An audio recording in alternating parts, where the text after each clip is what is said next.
Artie, I'm surprised to see you here. After this morning, I didn't think you'd ever be back in our wonderful studio. I was dead to Gary. You're back. Gary, by the way, I think we made up, but what a show business move to say I'm dead to you.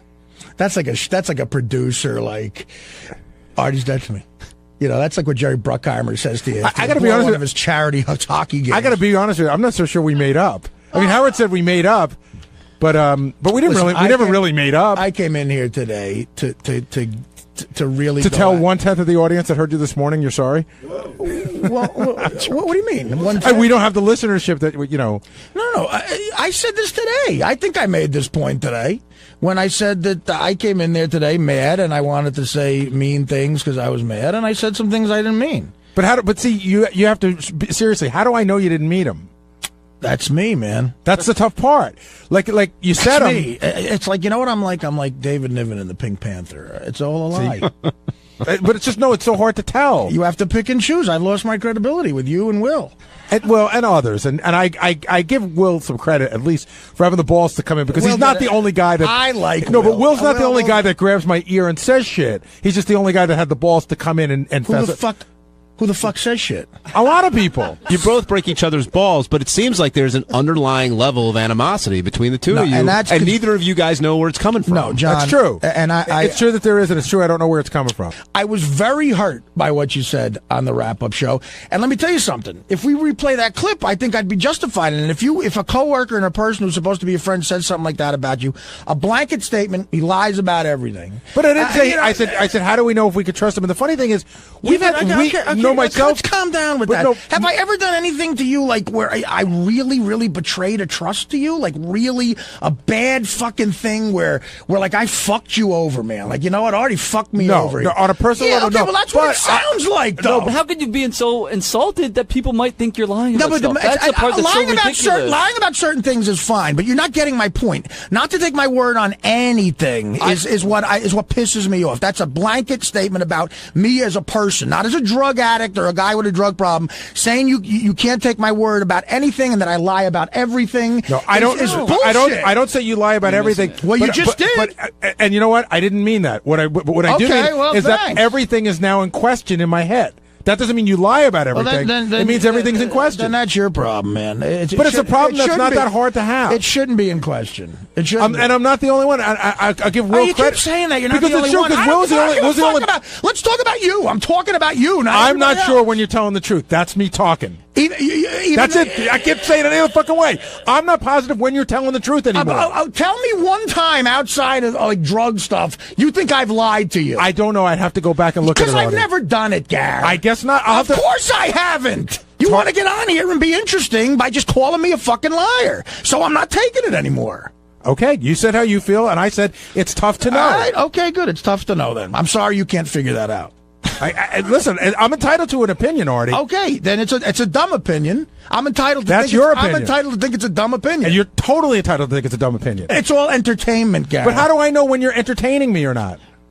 If you don't know that, then you are a monkey. What are you talking about? If I say something so I funny, should know that you might have lied about not going to the shrink? No, Gary, you're picking and choosing what you think is a lie and what you don't think is a lie. If you're going to admit that sometimes while I'm on the air in that forum, I'm trying to be funny, you can't take anything I say as gospel. And to be offended by it is stupid. If I come to you off the air and say something to you that's a direct lie that really betrays you, then that's a different story. And that's never happened. If you're fucking Ellen DeGeneres or Jay Leno, and there's a guy that writes jokes that get laughs every fucking time, but he's always an hour late. Sometimes he falls asleep. Blah, blah, blah. But there's another guy who's on time every day, who looks neat and never has a problem or a drink in his life, and everything sucks. Who are you keeping at hiring time? I don't know, because I've never been in that situation until now. If you don't know the answer to that, Gary, then you're a dumbass, stupid motherfucker. Thank you. You keep the guy who writes sucky jokes? Don't name call, because this is... No, let him name call. This is how he feels. There's a disconnect because you have been in that position. You have... The man standing next to you is late a lot, and he works for you, and you haven't fired him. Why? We threatened to fire him, but you haven't fired him. It was very close. Do you feel any better after that conversation, Gary? I feel physically exhausted, and I felt that way after this morning. It's physically exhausting, even though it's only words. I don't know. I mean, Artie and I came to sort of, I guess, an uneasy truce. But if Artie wasn't here, I would have come in and I would have said, Is Artie dead to me? Well, of course not. I got to deal with Artie all the time, but I don't know that we fully made up. Howard said we made up this morning. What I hope will happen is we'll just, try to start over again. Artie claimed on the wrap-up show, I just heard this clip, they played you and Gary, I guess, fought for like an hour. Oh, my God. I heard there was more fighting. Yeah. Two battling bruisers. And, it wasn't even a commercial. You're kidding. I don't think so. Not for like 50 minutes. They went at it pretty good. It was very compelling. About whether Artie's like Artie is a liar, but Artie's point was, well, who doesn't lie? Especially if you're on the radio, you've got, and I thought about it. Artie is right because Artie's right about what? Okay, Gary was upset. Here's the argument in a nutshell. Gary's upset because Artie lies about his drug use and therefore lies when he says, I can't come in today, I got a stomachache, but it turns out he's battling heroin or something like that. So he's saying, how do I know you're not lying all the time? And Artie's saying, look, I don't lie all the time. If I didn't have a job on the radio, I wouldn't have to lie to you at all. The fact of the matter is that when you're on the radio, and I know I've been in this position, you got kids, Artie's got a mother and a sister, and you're trying to convince them you're going to shrink and all this, and they think that you are going to a shrink, and that seems to give them some comfort. So then he gets on the radio and he goes, well, I can't tell everyone I'm not going to the shrink because then my mom's going to find out about it and it's going to wreck fucking my life. It's sort of like the Bill Clinton lie about not having sex with Monica Lewinsky. You can't tell everybody because Hillary will hear. Right. So, but Gary said, look, Artie, it's my prerogative to feel shitty that you lie to me. He goes, but Artie goes, but you lie to everyone too. Everyone lies on the air. It's like there are times you just have to.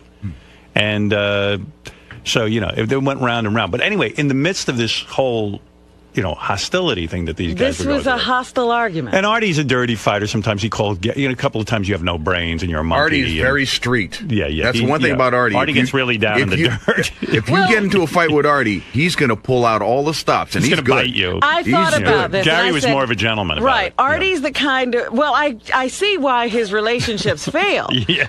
Do you, Robin? You point that out to me? Well, everyone can see that. Yeah, because Artie immediately tears everybody apart, and then he wants to fix it by saying, I'm sorry, but people can't forget what's said. I say things that you can't take back. Yeah, absolutely. You do say some bad things. I've said some things to Dana that I can't take back. But anyway, Artie was saying that he knew right away that I had a nose job. Very obvious.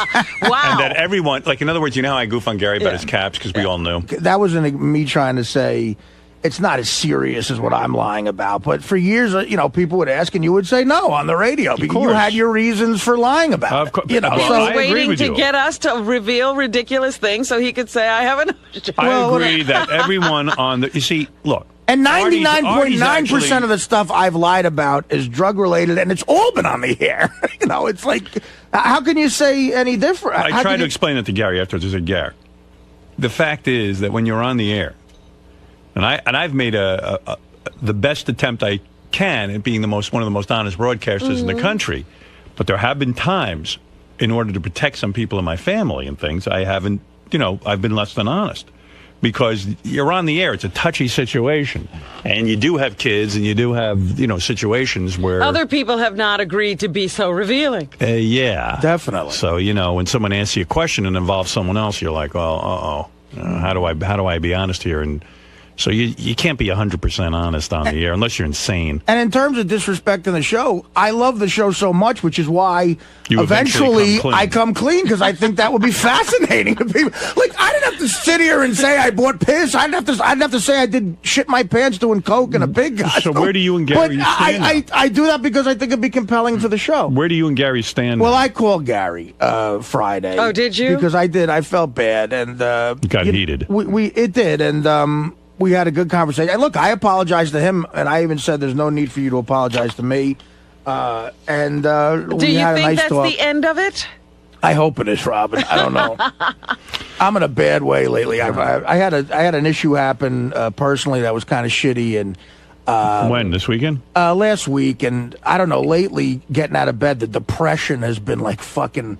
I've had what I call 2 great depressions in my life. Where are you in one of them now? It feels like I'm going into one where I might have to get some medication again because I just can't get out of bed. It's like a wet fucking blanket. It's just bad bad depression, like all the symptoms I used to have. Really? So yeah, you don't seem so depressed right now. Well, he's working now. I could. I've worked through the other ones too, but I don't know. I just really felt. You ever been diagnosed like as bipolar or whatever they call it? Bipolar is a word that's been used, but so why don't you go on meds and then if I could tell that for a while and he got better. Yeah, they're leaving you out. I took Paxil for a while, and I'll tell you, I got straight on that, and then I stopped taking it, and I was fine for years. I mean, it's like, it's that great Onion joke, depression hits losers the worst. That was a big headline back several years ago. I mean, that's just the best joke ever. And it's true, when look, my career's going great, but there's other things in my life that isn't, and I'm depressed about it. I mean, it's like, if I was, Jim Dandy with everything, I think I'd be depressed. Yeah, maybe you just suffer from depression. Shit happens, and you get depressed about it, Well, hey, sorry to hear you're going through that. But I'm all right. I'm here. You look good to me. I think me and Gary, agreed to a truce. I think I call Will too. I call John Hine because John Hine got hit with some residual shit. Really? He hit everybody. He only got splashed though. No, I just said I fucked on the wrap-up show, and I don't think John likes that. Yeah, you said you don't like the wrap-up show. You said it's clearly a bad broadcast. Clearly, I love it. I'm always listening to it. Would it be fair to say your professional life is annoying and your personal life is a two? It's all annoying. Annoying. Everything's annoying. It's right. Annoying. I forgot about that. Yeah, my personal life is a 1, I think. Let's see. Yeah, well, there's a ton of email about this. I'm sure. Some attacking Artie, some attacking Gary, some attacking me for not sticking up for Gary, calling me a pussy because you let Artie walk all over Gary. Oh. Listen, these two guys had an argument. I told you where I stood on it. Gary has a problem with Artie. I don't. And even Artie said on the wrap-up show, if Howard has a problem, he'll come to me. But I don't. Artie said, Howard thinks it's funny when I fall asleep. Gary and Artie, how did the falling asleep come into it? Everything got dragged. Oh, wow. I mean, Gary said to me... This guy says, Howard, you pussy, you let Artie walk all over Gary while you sat there like a pussy. Tell it like it is. Don't you agree Artie is a liar? I agree that we all lie. Why don't... But when two staff members argue, Howard always lets it go. I mean, it's funny. If I interrupted that, I would have gotten such shitty email like, why can't you let anybody argue? Right. Yeah, why do you have to make it about you? Howard's going to get shit. Right. What did you say that, I mean, listen, Artie and I definitely have issues with each other, but Artie's the one who brought it up the other day. In other words, I wasn't looking to pick a fight with Artie. Right. He was mad at something I said. Well, no, you were on the wrap-up show and you had said that Artie is a liar and that it really bothers you and you don't trust Artie about anything anymore. So Artie confronted you about it. He said he was sick of it and he didn't like what you were saying about him on the wrap-up show. And that's what started it, and I listened. But when I listen, people get mad at me, and sometimes when I jump in, people get mad at me. I can't win. Right. No, you did the right thing the other day. I didn't expect you. That's the way the show runs. I mean, I know you get upset when Artie misses some work. I don't. Right, and quite frankly, I feel that it's within the parameters that I can accept. Now, I assure you that when things are unacceptable to me, Artie will know it. Right. But that's what I'm saying. That was a point I didn't get to make to Artie the other day. Is that we're both right in the sense that you don't care and it bothers me, and that can be just because it bothers me doesn't mean I can do anything about it. It's just the way I feel. Right. You feel that he should be a little more professional. Right, but you accept it, and I get that. We both came to the agreement. He is being professional in that when he can't work, he doesn't come. Right. Well, and again, I'm not staying at home to put on a little hat and have my friends over to have a party. He really can't work those days. Those days I can't work are horrifying to me. I sit there scared, like everyone's going to call, well, Jay, I'm like, oh my God, and I'm sitting there shivering. So, Gary, is everything okay with you and Artie now? Yeah, I think so. He called me probably like an hour after the wrap-up show, and he apologized, and I apologized, and listen, there's some pretty crappy things said on both sides that I think it'll be hard for both of us to forget. But I think we sort of got it together. Now, has your opinion changed of Artie? Like you said, you can't really trust him anymore. No, I don't. Listen, I still think that I have to question some of the things he said, but he was right. I mean, he hit me with my exact words. I said everything Artie says is a lie, which is not what I meant. But what I did mean to say is that almost a lot of what he says I have to question, and that I stand behind. Dude, so is You're right, man? What now? What? No, I just want to make sure. Is everything cool with you and Gary? Oh, yeah. Me and Gary are tight, man. You guys are tight? Tight, yeah. Can you believe everything you say now? No, I wouldn't believe anything I do. So maybe you guys aren't tight. No, I think, unfortunately, Gary and I, our friendship boat has sailed away. It's left the dock. So that was just a bullshit call?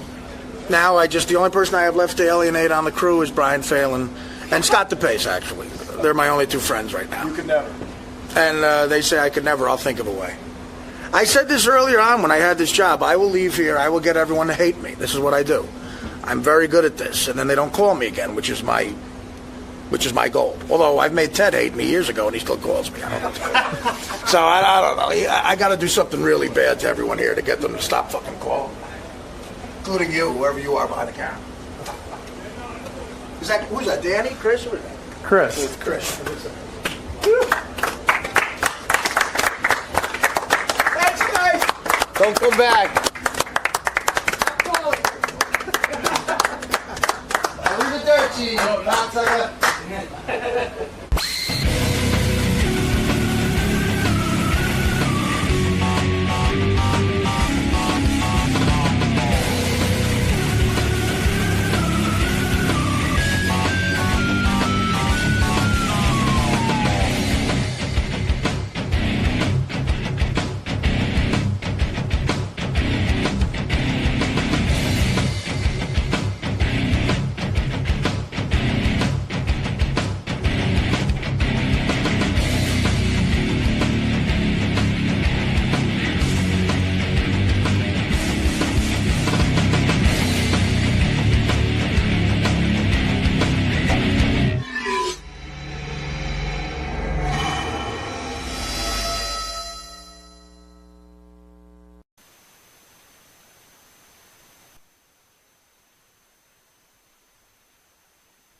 Now, enjoy this new episode.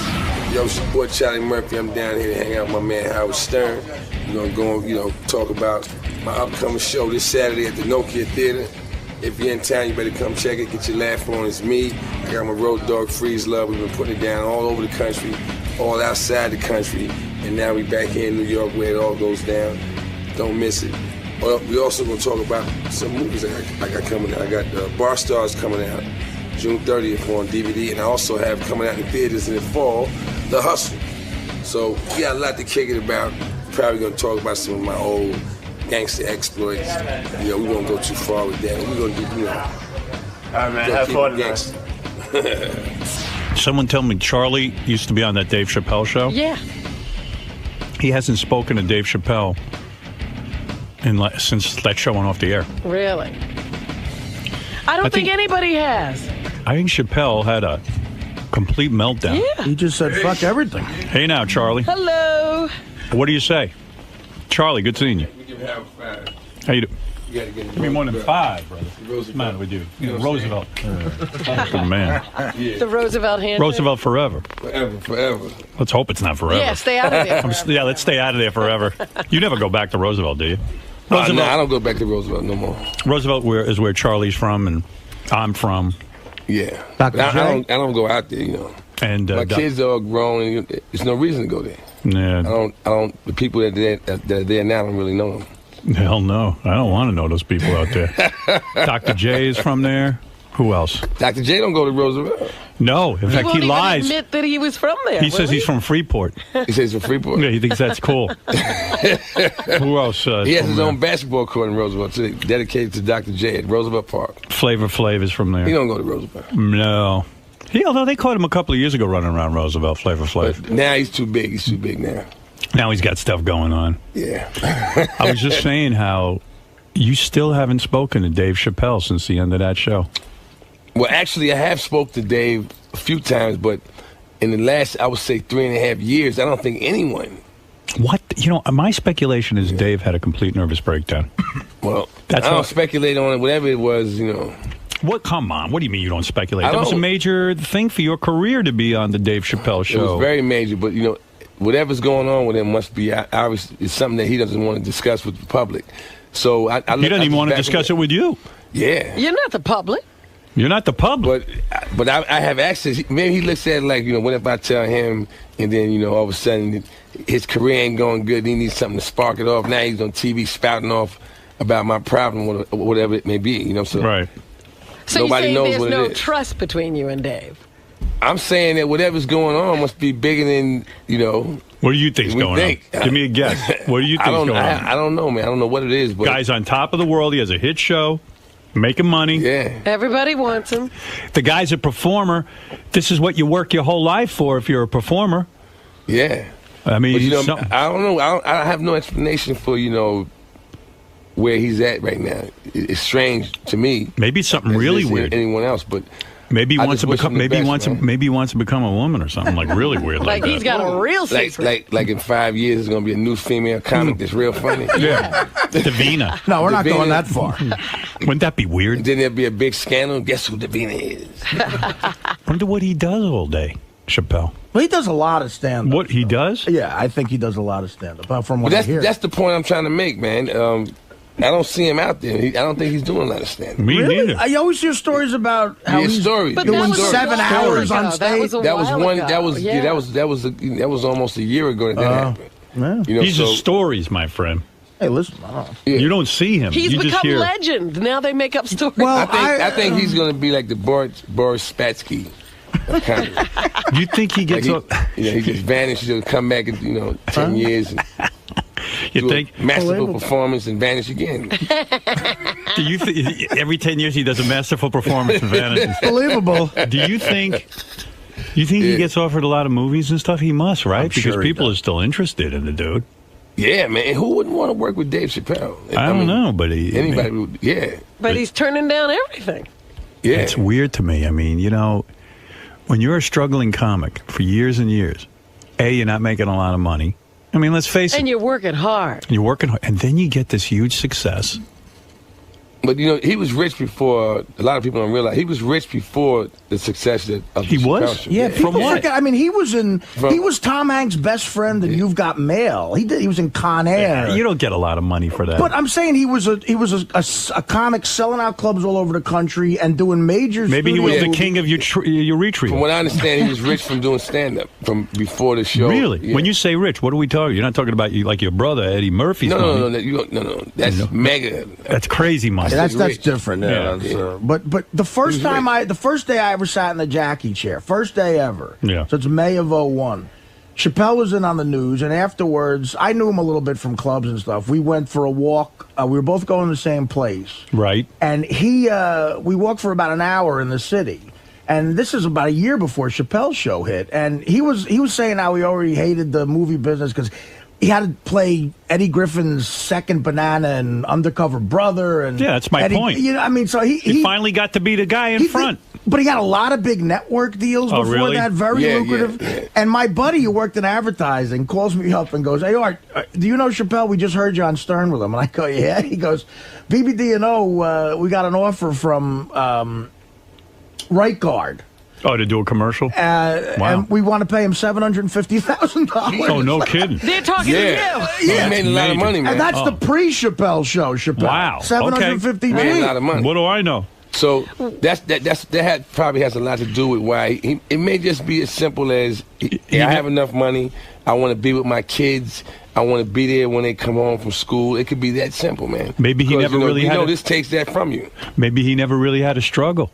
You know what I'm saying? Well, he was a kid actor or something, right? He hit big when he was 19. He was doing comedy when he was, I think, 17. 9 or something. Much like your brother, I think. Yeah. What the hell could you talk about when you're 9? He had such a dirty act when he was 9. I just got a hair on my balls. Yeah. I mean, what would you talk about? Funny stuff is being at one of those shows and having a comedian that's that brave at that age. Yeah. And seeing the reaction of everybody. What did that kid just say? He went to high school.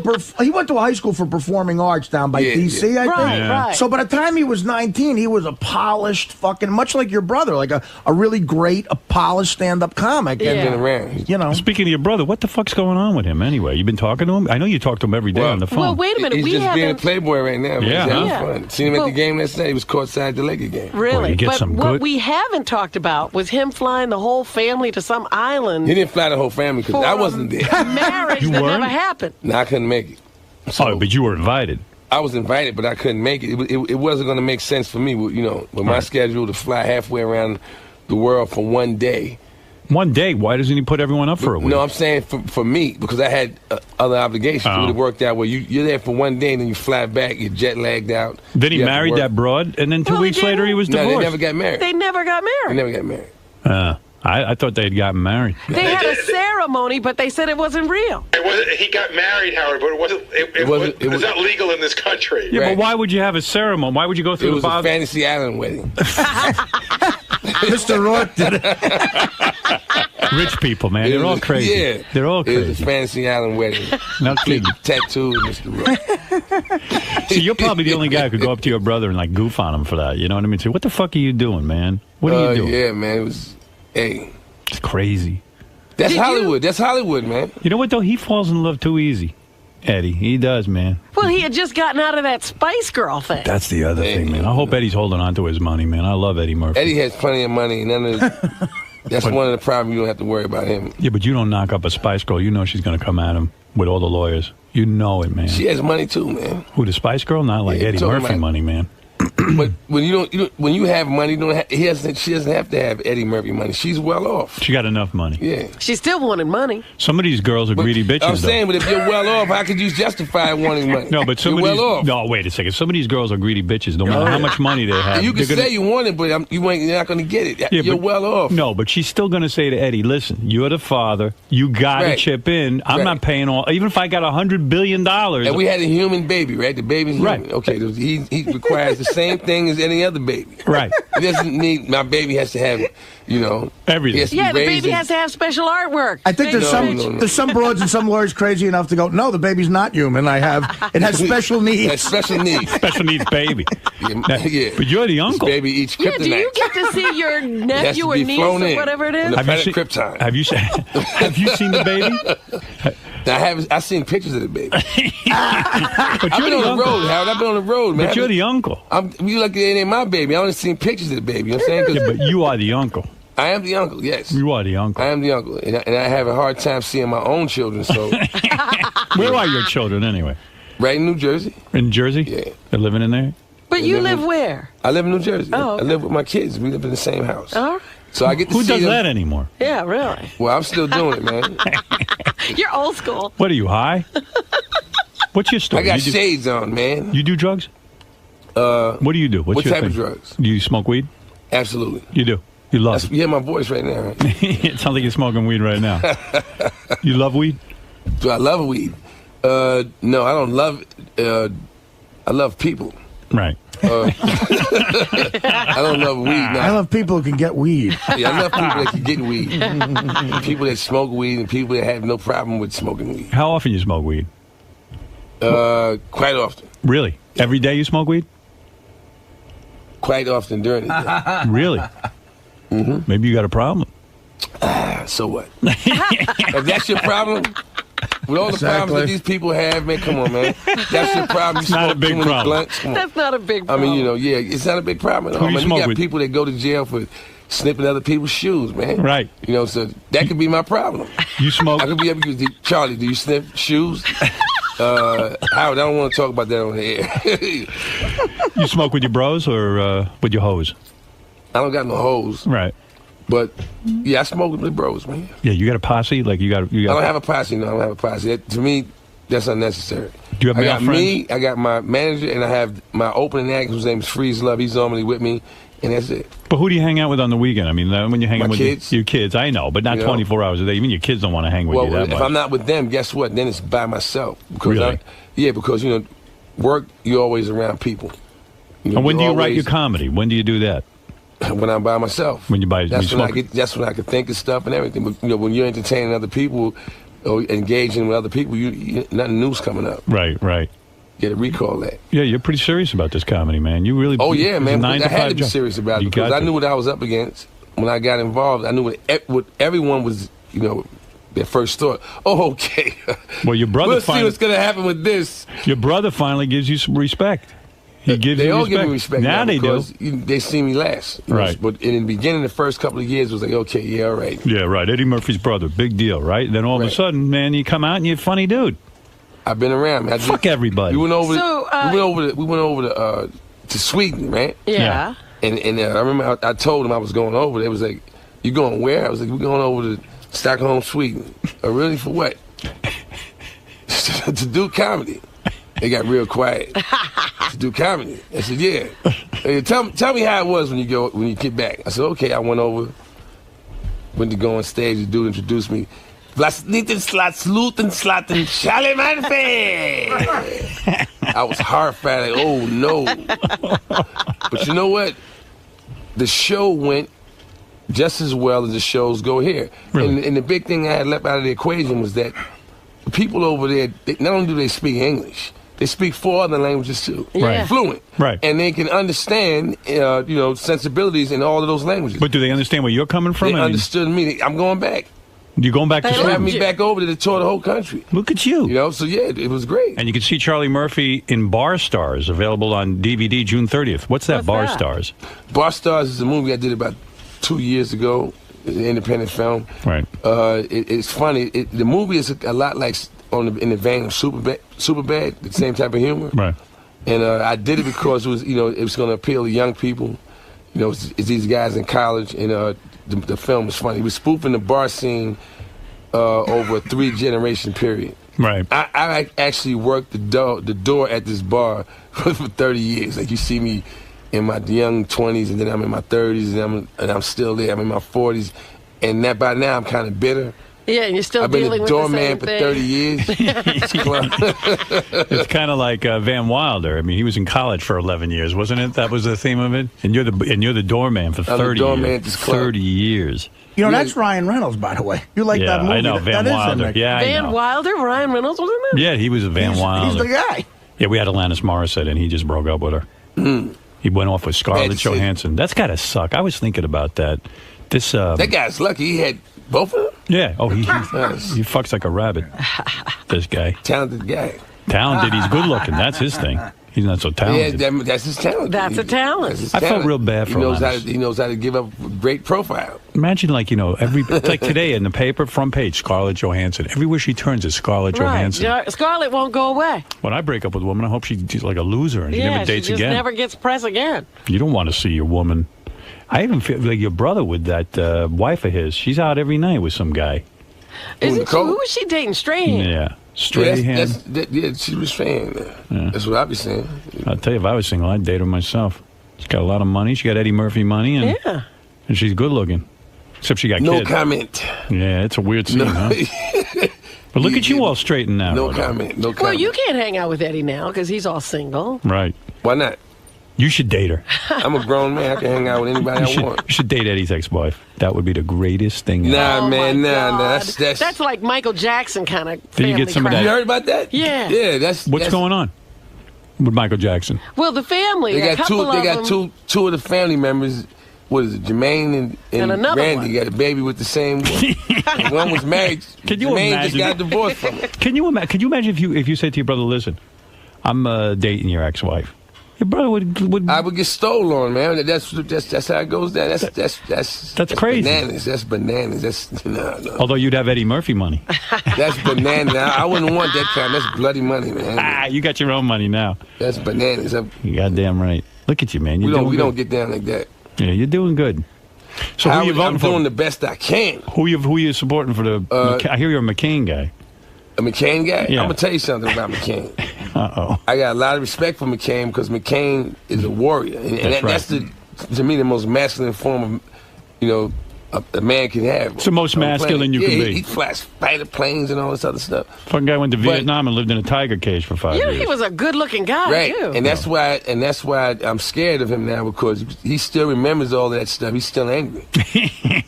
That's why he talks like this. Yes, and then I'm going to. Doesn't he sound like an angry Clint Eastwood? And don't you figure something happened? You in a tiger cage for 5 years. In a tiger cage eating pumpkin soup for 5 years. Pumpkin soup? Yeah. Not what he ate? That's shitty soup. Pumpkin soup for 5 years in a tiger cage. And I let you out. And you talking like this. Okay.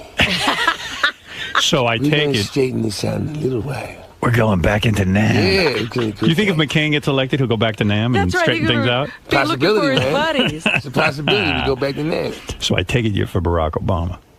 Oh, I'm going with Barack, yeah. Did you ever think in your lifetime, now you're a guy who grew up in a bad neighborhood, just like me. Did you, as black men... Did I ever think that there would be a black man in the position that he's in right now? Yeah. Did you ever think? In my lifetime, no, I didn't. Never. But I'm going to tell you something. From the moment he came, I met Barack Obama at the airport once. Yeah. And he's very personable. Like, when you meet him, you like him. Yeah.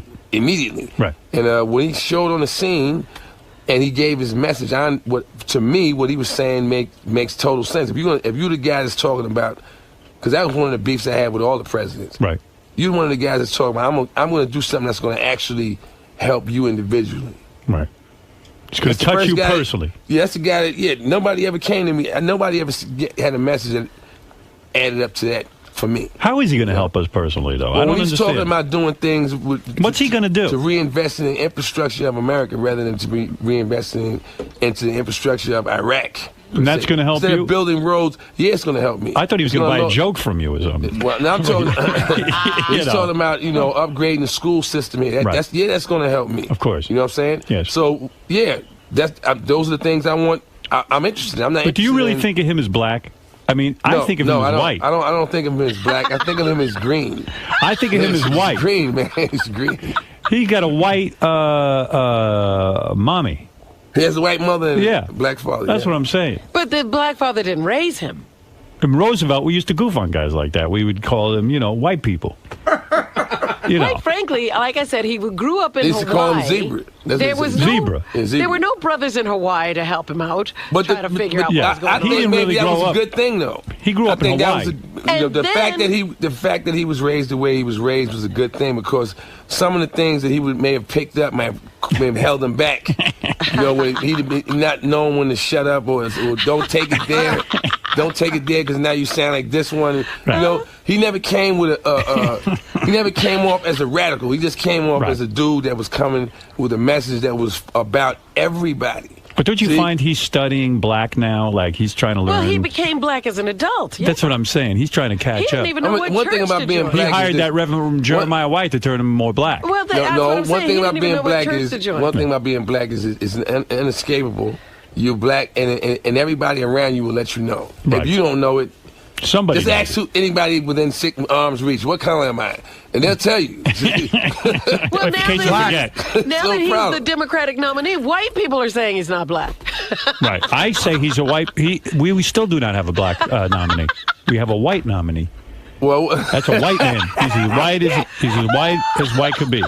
He's hardly black. People think they got a black president. That's not a black president. Never gonna have a black president. You give Charlie Murphy the presidency, you'll have a black president. You'll have a black president. Right. That's what I'm waiting for. President Darkness. So, what the hell was that? Did you hear that? Meanwhile, we are having such phone problems. That's why I haven't picked up a phone call. If anybody's out there calling in, the phones are completely knocked out. Really? From the weather or something. Oh, yeah. When I was coming in, I noticed a couple of trees that fell on people's houses. Yeah. Yeah, that's bad news. Yeah. But if you're waiting for a black president, you got to get President Wesley Snipes. Now, that's a black guy. President Wesley Snipes. You're not kidding. You think about What about that? What about he's going to go to jail? Yeah. Yeah, but I'm going to tell you something, man. What do you think about that? That's not as scary as some of these other people that's going to jail. At least Wesley can fight. Right. Wesley knows how to handle himself. Some other dudes going to jail, you got to be kind of worried for them. They're not, Wesley Snipes is Blade, man. They don't even worry about it. You're not kidding. But is that Hollywood fighting or is that real fighting? Oh, he knows how to fight. Yeah, Wesley can really fight. Yeah. You know him? Yeah. Compared to Wesley, you're white. I don't even think of you as a black man. No. That's absolutely not. I'm not white. You're very white compared to Wesley. Go downstairs. I'm telling you, all we have to do is we'll walk downstairs and I'll just stick my hand out and grab anybody and say, what color? What color am I? Wesley is the blackest black man I ever met. I met Wesley. He's not the blackest black man I've ever seen, but he is as dark skinned as a brother could be. We come in all shades, man. Well, when I lived in Roosevelt, if you were very, very black, they would make fun of you. That's right. That was back, black kids would make fun of you. That was the way it was back in in the 70s and the 60s. Yeah, if you went, two black people alone, and one said to the other one, "Yeah, you black," whatever. Yeah. That was fighting with. That's right. I had fights over. I remember one time I was like 8 or 9. This dude walks by my house and goes, "Yeah, Black Charles." I said, "Yeah, Black Wayne." He said, "What'd you call me?" This is two black kids, man. Right. I said, "I called you Black Wayne." And then we started fighting. Over who was blacker. See, you have to. That was all rooted in ignorance. As you grow up, you become aware of who you are. In my neighborhood, if you were a dark skinned, that's right. If you were a dark skinned black man, you took a lot of shit. But you took it on either end. Kids would Let me tell you something. Even you grew up in a Jewish neighborhood, you don't know nothing about being black. Like, I'll give you an example. Barack Obama had the exact same message. Right. But he had my complexion. Oh. Nobody would have heard the message. That's right. That's what I'm telling you. They could have never got past, hey, this guy's blue-black. They could have never got past that. And that's what, in essence, he's healing, is that ignorant way of thinking, because, anywhere you go in the world, no matter what kind of person you're going to hold up and say, they represent a race or whatever, you can go find an example of that person that is doing whatever you think is high-tech. So you're saying he has benefited from being a light-skinned black man. No, if he was as black as you were. I'm saying that it's good that he's because of him, maybe one day somebody that's darker than him could do the same thing that he did. He's so concerned about getting darker. He's been putting on sunscreen. They call it Barack Obama. One of those big floppy hats. Had him in a big floppy hat. Yeah, sunscreen and big floppy hat. If he gets any blacker, he could lose the whole thing. He cannot afford to tan. He had one of those big, yeah, he looked like a plantation hat. A beekeeper's hat. He had a beekeeper's helmet. I just want to say, too, my point, what I was saying about Barack is I look at it like this, man. America is composed of, is a melting pot, and it has everybody here. Everyone's So I would like to see everybody get a chance to drive in a car. Not just Barack, but everybody. Look, next thing you know, I think every race has somebody. You'll want an Asian president. Yeah, what are you saying? Why not? Asians live here. All right. You know what? Why not? Why not have a president? Why not a female? All of that. Why not?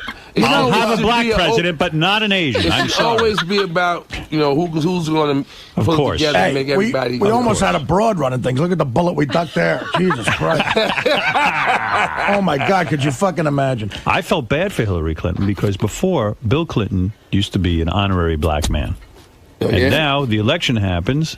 It's this whole nomination process, and even the black guys are going, Bill Clinton's a fucking racist. Everybody turned on the guy. Am I right or am I wrong? In a way, he did show his hand kind of negative, You think so? See, I told you. I don't feel that way. I feel you weren't listening to what he said. He was an honorary black man. No, but he was doing little things like going,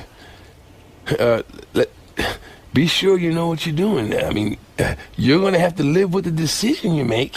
You feel when I see you saying stuff like that, putting it that way, like, what do you... It's like you're talking to one of your kids going... Are you sure you want to marry that guy? And when you're doing it like that, wait a second. When you're running for election, you have to say you better be careful about your decision. When you're running for election, you have to go for blood. I understand that. But I think you're being a little sensitive here. No, he said other things.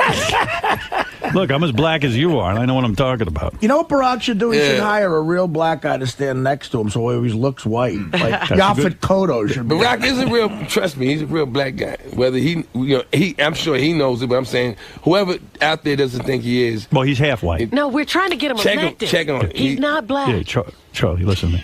I don't think that his color is going to really play or prevent him from becoming president. I'm looking at him and going, what we're looking at is some dynamic energy here, because him becoming president changes the whole. Now, let me ask you something. You're making a lot of money now. I know you're a millionaire. You're on your own. I mean, you got nothing to do with any brother. Well, that's why I'm endorsing Barack Obama. But let me ask you something. Now that you're a rich dude, you're going to get taxed like crazy with this Barack Obama. He's going to raise your taxes. Barack Obama was talking about, as far as what I understood him saying, was he's talking about corporate taxes. No, he's taxing everyone who makes more than anyone who makes more than $200,000 a year is rich to him. Yeah, well, let's put it in perspective. Go ahead.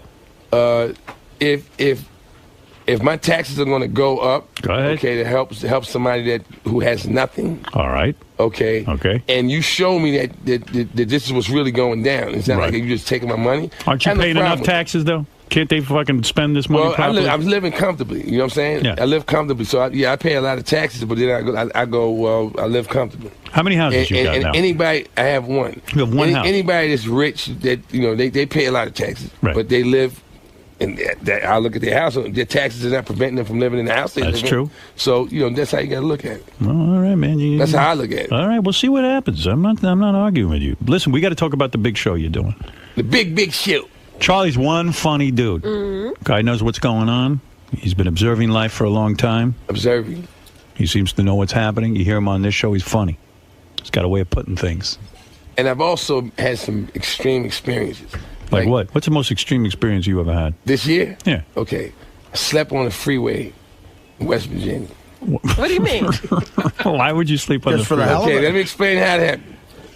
We did a college we did a show at Radford University. Right. Right? Right. There's only one road that goes, and I forgot whatever highway. There's only one highway that goes from Norfolk to Radford. And we go there and we do the show. We have a 4-hour ride back. 1 hour into the ride, in a pitch black West Virginian highway, all the traffic just comes to a dead halt. Right. And we sit there from 9 o'clock at night to 7 o'clock the next morning. Oh, my God. Wow. The highway was closed. I'm sitting in the car going, I've never heard of a freeway closing down. What's this about? Yeah. And then if the traffic finally opens up and they let everybody go and we get back to the hotel and then you turn the news on. And the reason why the freeway was closed was because they had a sniper. Oh. I know you had to hear about that on the news. Yes, I did. They shot 3 people. Wow. And we was in a big white Hummer limo, which would have been a perfect target, you know what I'm saying? Yeah, you got to shoot somebody. Shoot the guy in the limo. Shoot that limo. Right. But we ended up spending the night on the highway. Do you get paranoid as a black man that they're closing down the freeway because you're on it? Do you ever I didn't know. that? No, especially in West Virginia, there was a hotbed of racism for a while. I don't get paranoid. I get stuff like that. You think there was a report? As long as there was a report, they saw a black man. They saw a black man driving through town, and there's a couple of coloreds just did comedy at the. Did some comedy and made some communist jokes. Right down there on the freeway, there's a black man in West Virginia making communist jokes. Making communist jokes up around here, these parts. Well, listen, you're doing good. I'm proud of you. Yeah, I've been blessed, man. I got to admit it. You got any movies coming up? With you wrote 2 movies with your brother. You wrote other movies. Yeah, and I have the movie Bar Stars we spoke about. And then there's another film. You know that guy Al Shear that was on BET? He played hits. And he was also in Glory Road. He was one of the players.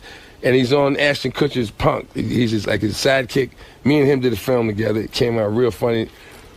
It's called The Hustle, and it should be coming out in the fall. So, I'm working on, a couple of things, and I'm trying to get a TV show with Pauly Shore right now, too. Oh, good. All right, well, you got a lot going on. So we got it. And say hi to your brother for me, too, because you know what? I don't know what he's doing. You don't never go to L.A.? I don't ever see you out there. Never. You always I haven't been there in 8 years. Yeah? You got to tell your brother slow down with these broads. He's got to... Why? Because if you're not married, why slow down with the broad? No, just don't get engaged and married. And don't knock him up. I think he's good. I think he's good with that. Tell him to wear rubber. I think he's good with that. He didn't wear a rubber with that Spice Girl. Hey, man, He's got to. Neither did the next guy. Well, you got to think about it. Listen, Charlie, it's always something we don't know about all that. Charlie, it's great seeing you. Charlie, how'd it go in there, man? Oh, man, it went great. You didn't hear it? Yeah, I did. It was good. Just wanted to see how you saw it. That's world-class radio. That's how it's done. See, if everything falls apart, I know I always got a job. So what do you like the most about doing Howard's show? Is it that you're free to do anything? What I like about Howard Stern is that you can basically talk about anything, and it's all, it's done the right way. If you want to do this type of radio, watch how he does. All right, man. That's how it goes. Thanks for stopping by. A live, brand new show. I'm trying to figure out which mic George is on. It's been so long I can't remember. George, what mic? George is here. Hold on, wait. Hold on a second. Say something. Good morning. Good morning. Guess Am I on? Yeah, I couldn't remember which. Good morning. How are you? I couldn't remember. I'm just fine. I couldn't remember which switch worked the microphone for your. And which switch am I? You're number 4. I'm number 4. Number 4. 1, 2, 3, 4. What a great voice. How are you, George? An iconic voice. When's the last time you were here? I think it's been more than 3 months. It's been much too long. And congratulations to you on many, many counts. Certainly on your upcoming wedding and the merger of Sirius and XM. There's another marriage, that's right. And congratulations to you on California allowing gay marriage and the fact that you and Brad are getting married. I already sent you. Did you get our gift yet? No, not yet. Yeah, okay. We've been out of town an awful lot. All right. I'm a happy guy to be hitched to the guy I love with loving family and friends surrounding us. How much happier can one get? It almost became like the biggest thing in your career, even bigger than Star Trek or Heroes. I'm telling you, the way the press covered it, we weren't quite prepared for that. We were just swarmed by that massive media coverage. Well, there's you, there's Ellen DeGeneres. Yes. And last weekend. Yeah, I mean, that's it. You know, here gay marriage went through, but they needed to put a famous face on it. And you guys were right there. You became the spokesperson. Well, we're doing what we wanted to do, and our Supreme Court finally gave us. Well, they said, you guys have been living in sin for 21 years, so it's about time you made it legit. That's right. Might as well make you legal. Are you nervous? When is the wedding? It's the 14th of September. Okay. Next month. Did you get a marriage license yet? That's when we got that massive media coverage. I see. So we do have the license now. Now, when you get a marriage license, because I've been looking into this, you've got to. Oh, you haven't gotten yours yet? No. Oh, you haven't? No. Even though it's been reported everywhere that I'm married. That's right. I don't know how the fuck that happened. I mean, there must be 5,000 reports I could play you about that I got married this weekend. And I wish everyone would calm down. Who cares if I'm married or not? I'm telling you this. I never saw such interest in a non-thing. Too many media outlets. Yeah. And they That's love what to it get is. it wrong. Yeah. I mean, they had us already married, too. All we did was get the license. Yeah, so you got the license. Did you have, you have to have a birth certificate? Oh, you do? Yeah. A driver's license? We didn't have to have our birth certificate, only our driver's license. That's it? And $70. You have to have a birth certificate? Oh, yeah, you have to have. There's 4 or 5 things you have to have from each column, and you have to match one of the columns. Really? Yeah, Not in California. You have to have a birth certificate, a driver's license. I've got to have my divorce papers. You're I want you to prove that. Yeah. You have to prove you're divorced. It's a whole fucking deal. I thought of a couple loopholes, though, for George. You could, I think, they just specify gays getting married, not 2 men. I think you could have said. No, they said marriage equality. But I think you could have years ago gotten married and just said you guys weren't gay. You just were 2 guys who wanted to get married. No, you couldn't. What are you talking about? Yeah, you just say, look, we're not gay guys. We just want to get married. So when my question was, when you went down to the, City Hall. The City Hall. Right. Did you have any thoughts like, wow, this could fuck everything up. This could mess it all up. Did you have any kind of trepidation? We were a little nervous, not because of that, but because it was, something that we hadn't expected to happen, and we were really excited about it. But how did people know you were going down to City Hall? Well, the press, this was the first day that marriage equality was going to start happening. So the press was there in mass. And when we showed up, we were just, swarmed by them. We couldn't move. And then they asked, the mayor of West Hollywood was making a speech, and they asked me to make some comment at the same time, too.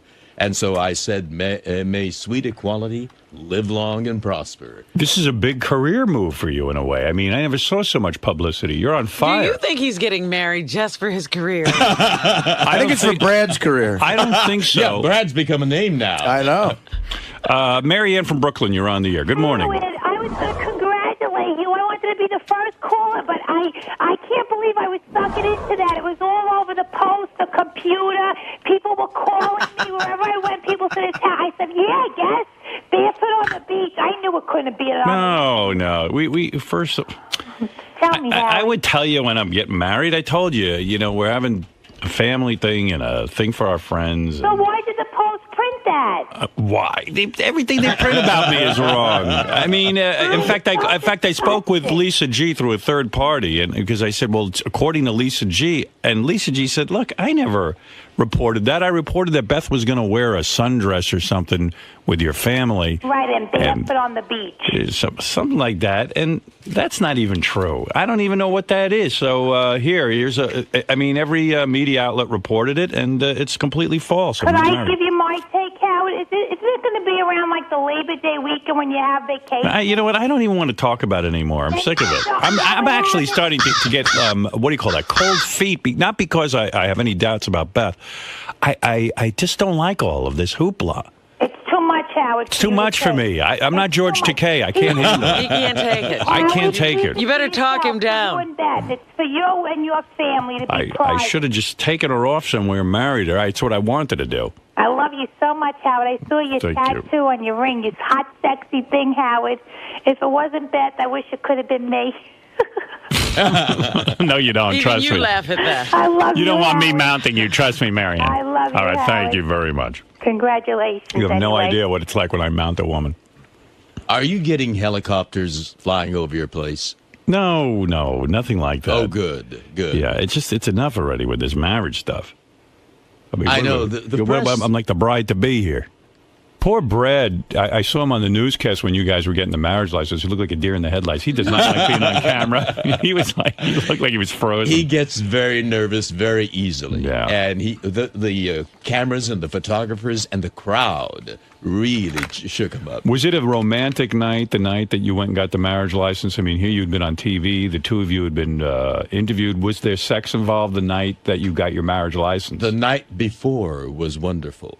It was, because he was excited and you were excited. Exactly. But the night of the night after we got the license. So you guys were so worked up. He was completely frozen. You guys were so worked up, Really? you blew each other and then went down to City Hall. Wow. That's right. Right. That's right. We were energetic. We were just full of vitality.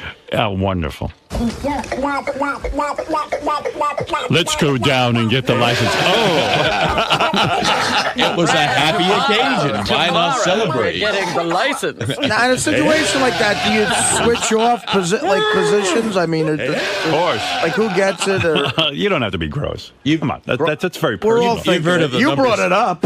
69. Well, you two blew each other and went down. I'm sorry. I'm sorry to get gross. Listen, George is not only in a gay marriage, he's in the gayest marriage. Well, I'm right. just curious. So you made love to Brad the night before you got your marriage license, and was it on a night you typically don't make love? Because I know you have set nights. That's Sunday. Right. Sunday's actually it's the morning. Sunday morning is always. Always. No matter what. When you should be in church, you're fucking a guy. Well, I am in church. Sunday morning always, right?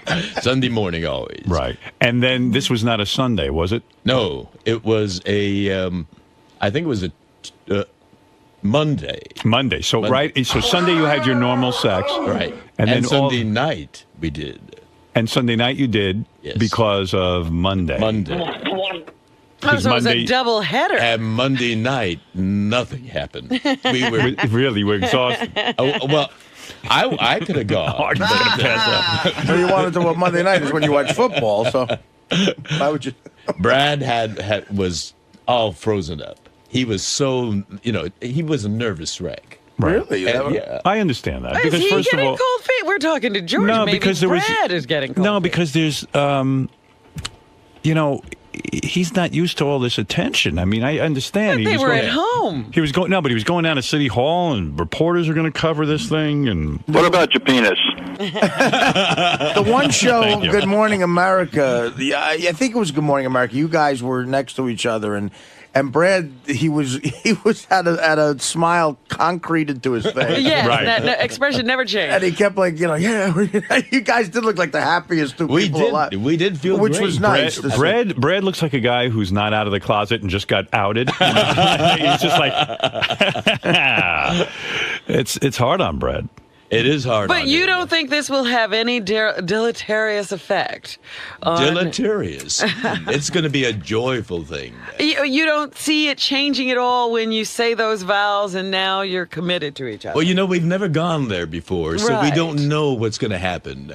But I know, for me, it's going to be wonderful. Because we're going to have our family and friends. How many people are you inviting to the wedding? Well, we're getting married in the Democracy Forum of the Japanese American National Museum, and the capacity is 200. Right. And, we have a long, long list of dear friends. So we feel terrible that we couldn't invite them all. You guys are invited. But yes, I know that, you have a show on Monday. We sent our regrets, but we did send a gift. Oh, bless your heart.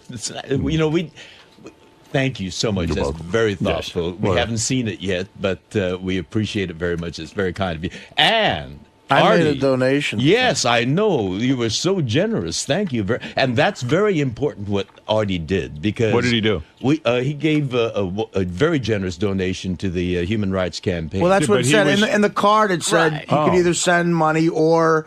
In lieu of a gift, actually, which was very nice. It said you could donate to the Human Rights Campaign, and that's what I did. But Artie was on heroin at the time. He didn't mean to write that check. No, this was before heroin. Well, that was why the sum was so generous. By the way, George. Oh, is that why? No, I'm always generous, George. And the reason for that is, there's a ballot measure coming up in November in California. People who want to nullify the Supreme Court's ruling and take away our marriage. Oh, no. And Artie is helping us fight that. You mean as soon as you get married, you could be nullified? Well, we're gonna fight it tooth and nail. Can you believe people are wasting their time? Really? Arnold Schwarzenegger, good for him, is on our side this time. Finally, he got on the right side. Well, remember on this show, you yelled at him and you told him off. And it obviously got through his head. I'm sorry I brought that name up. Yeah. King of all blacks, you're on the air in Ingleside, New Jersey. Yes, Howard, I love you, man, but you're very complicated and confusing. I don't understand why if you have beautiful kids, I don't sound like a broken record, you have beautiful kids, why would you deny her of having kids? I don't understand. Well, I'm not denying her of anything because she's telling me she doesn't want kids. But she doesn't, trust me, I mean, she doesn't I said to her, I don't want to deny you anything, so if you want kids, I'm not the guy for you. I can't raise more children. Even my mother said to me, I understand totally. Yeah, but everybody understands, but her... You're not hearing me. Why are you talking for Beth? Did she call you this morning? You're saying, Beth, you're making this like it's an argument or a hassle. She said to me, I don't want children. I never have. When I was a little girl, I never dreamt about having kids, and it's not my thing. Listen, my niece is married. She doesn't want kids. Robin's been in a relationship. She could have had kids. She doesn't want kids. There are people out there who don't want kids. My friends Will and Carrie are married. They don't want children. I could point out a lot of people who don't have children, King. And then a lot of people go, then why get married? And I go, well, as long as there's sex involved. That's still your decision. Right. It's nobody's business but yours. Okay. So you don't care about the resentment that her family's going to give you secretly. Well, I don't care about her family resenting me. I just care about her. It's still Beth's decision. They can't resent him. But do you honestly, can you have Beth come in and take a lie to take the test? Yes, I would do that. Should I do that? I'll do that. Why would you do that? I mean, you got to trust. You have to trust your spouse. All right. Yeah, I won't do that. I trust my spouse. You better not. You better not. Where does it end? How many that you can make in a relationship? We're going to have her in here every week. Beth said to me, if she feels like having kids, then she'll end the marriage. Right. Yeah, right. That's what she said. Yeah, right. Well, that's easier said. What do you mean, all right? Don't let love blind you. Listen, what she's saying is because I know how you might be. I perceive you as being kind of like subtly controlling a little bit, and like in the sense that she's going to say what she thinks you want to hear. Right. Well, maybe so. But let me tell him something. There are people who change their minds That's one thing that can happen. She, right now, does not want to have children, and this is a fine relationship for her to be in.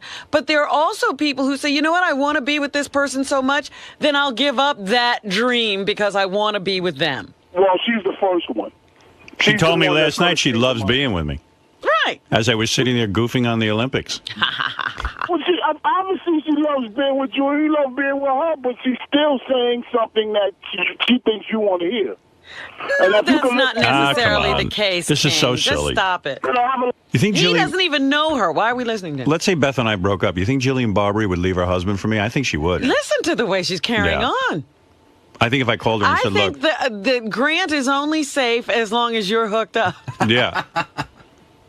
Yeah, I really believe that. She told me she would have sex with me. She'd get rid of that tattoo in a minute. She came right up to me. She said, I'll have sex with you right now. Yeah. I think we do more for promoting her show, quite frankly. Maybe. We don't talk about her every day. Right. She lures us in. Johnny Frado. Hey, Johnny. Hey, what's up, Howard? How you doing, bro? I'm calling you to tell you I hate to agree with King of All Blacks, but I'm telling you, you're going to have kids. I'm not. I'm not like you, dude. Johnny, did your wife... listen to me. What? I swear to fucking God, I swear, I did not have any intentions to have kids. Not the second time around. Right. Well, I got one in the oven. Well, why? But how did that happen, Johnny? You know what, Robin? I don't know. I mean, you know... You wear a rubber, you won't have kids. Doesn't he know that if you have sex with a woman, she'll get pregnant? What happened? Your wife started, browbeating you into it? No, this wasn't nothing discussed. You know what happened? I'll tell you what happened. She snuck up on me with sex, with no rubbers, with no nothing. She snuck up on me. Howard. Nah, you knew what you were doing. Absolutely. You wanted a kid. You were barebacking it, and you knew what would happen. Howard, never have I had sex and said, having a kid is the last thing that I think about. I'm a shallow man. Yeah, but Johnny, you let it happen. I did let it happen. Yeah. So that's you. That ain't me. But I'm telling you, but listen to what I'm saying to you. This girl is a rational girl. It's not the girl. Like Robin and I said the last time, it's the brain. It's the body. No, Johnny, this was you making a decision to... Johnny, you made the decision to have the kid. You put it in her and you came.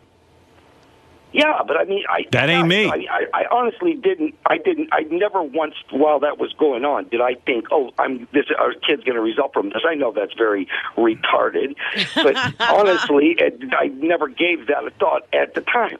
But Johnny, just because you never gave it a thought doesn't mean you didn't do it. She didn't trick you. Right, you wanted a kid. Robin, I'm saying, if you trust me, Johnny, if you didn't want a kid, if someone said to you, look, if you put your penis in this woman, your penis is going to fall off, you would wear a rubber every time. No, but I'm saying to you, yeah, but there was you knew what you were doing. In other words, if I put my penis in Beth without a rubber, you're taking a chance. Then I'm going, hey, okay, I want to have a kid. On some level, there's something in the back of my mind saying if that happened, that'd be a good thing.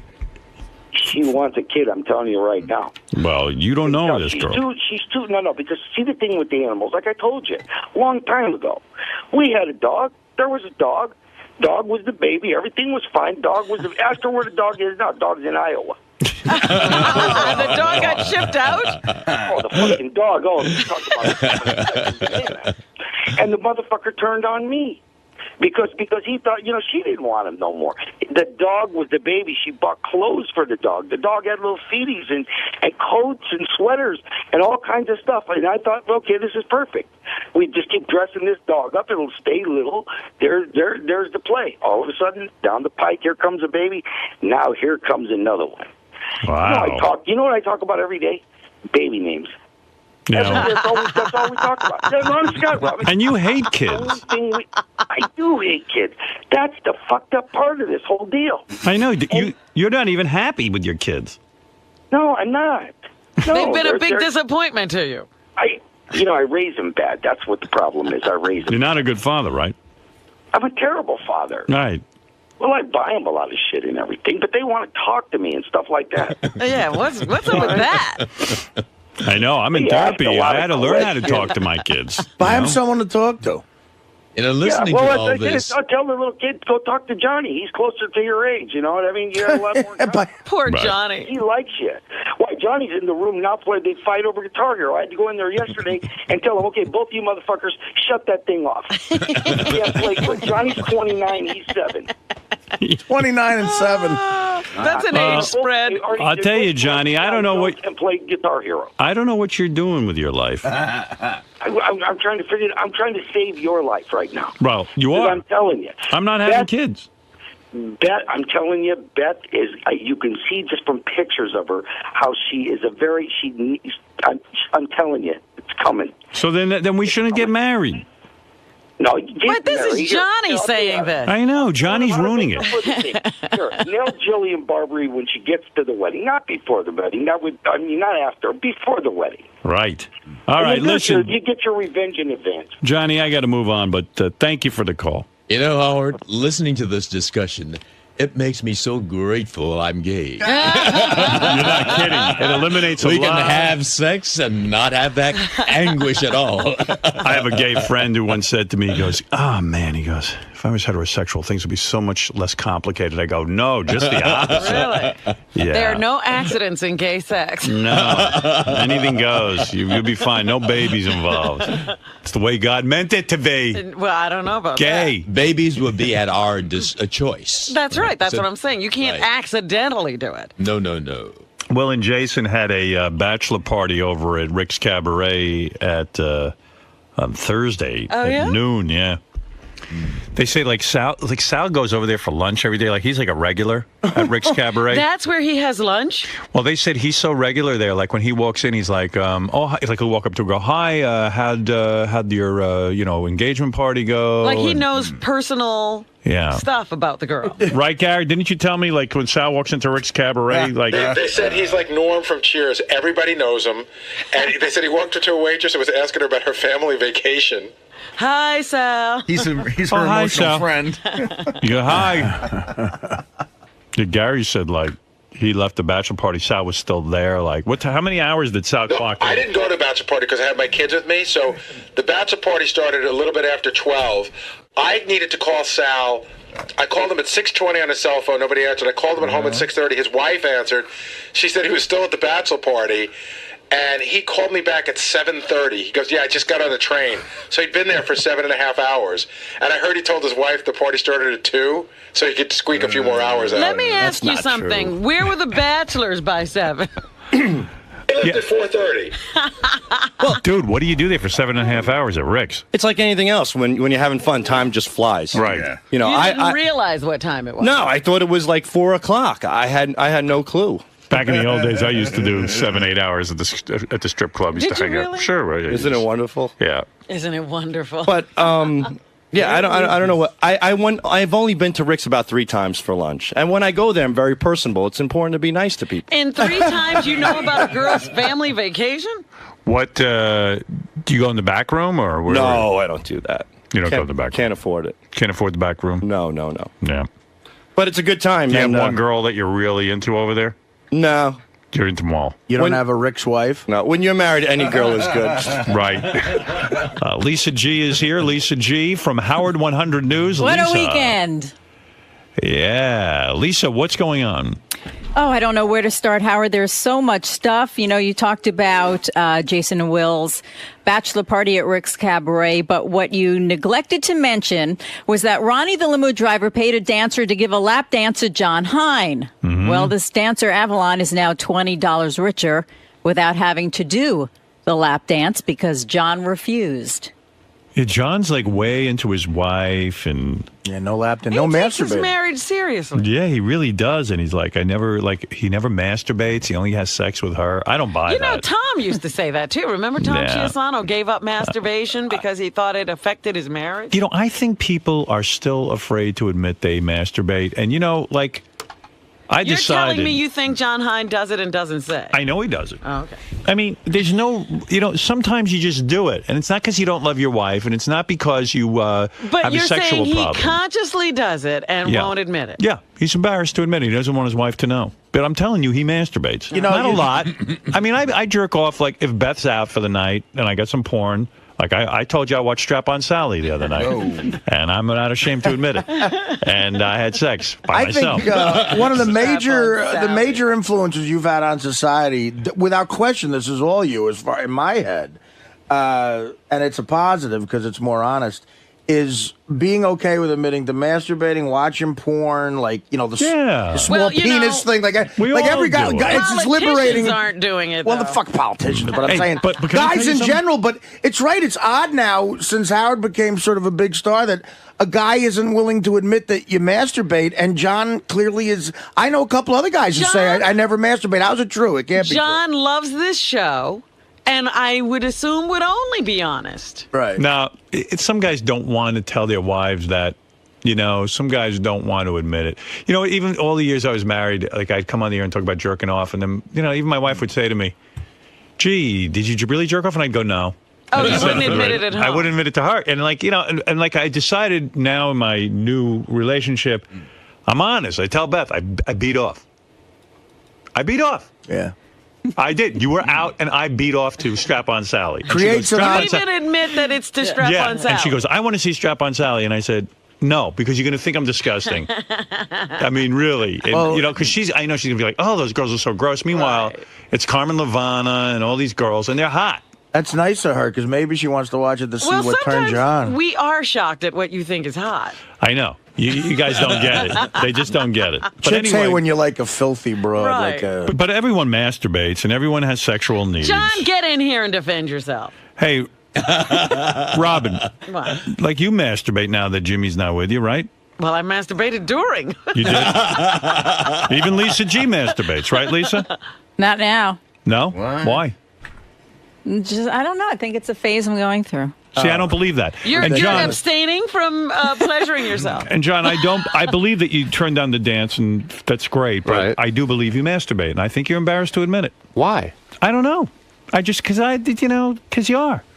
You don't want your wife to know. admit it, Why? you're embarrassed. Because you don't want her to think you don't love her or something. Like it would be like almost like cheating on her. Not at all. You're thinking about other women. Not at all. There's no way you haven't relieved yourself at some point or another. Your wife's on the rag or something, and you just go, you know what? I got to jerk off. I've got no reason to tell you otherwise. Like Artie was saying, especially on this show, the last thing you want to do is start lying about stuff like that. I say you've done it. Okay. And I don't care. And I think you're sticking to it now, and very much like a John Edwards kind of thing. Are you saying you never did? No, I have, but not. I can't. What I said was I can't remember the last time that I have. They do say, however, and John suffers from diabetes. Diabetes is supposed to affect a person's sex drive. That is true. So do you think your sex drive has been sort of quieted? I think so. I think it definitely has had an effect. Because I know with me, I'm constantly hard and constantly, you know, having sex. I mean, I have to. If it's not with Beth, with myself. I mean, I need it. Sometimes he just knocks himself down.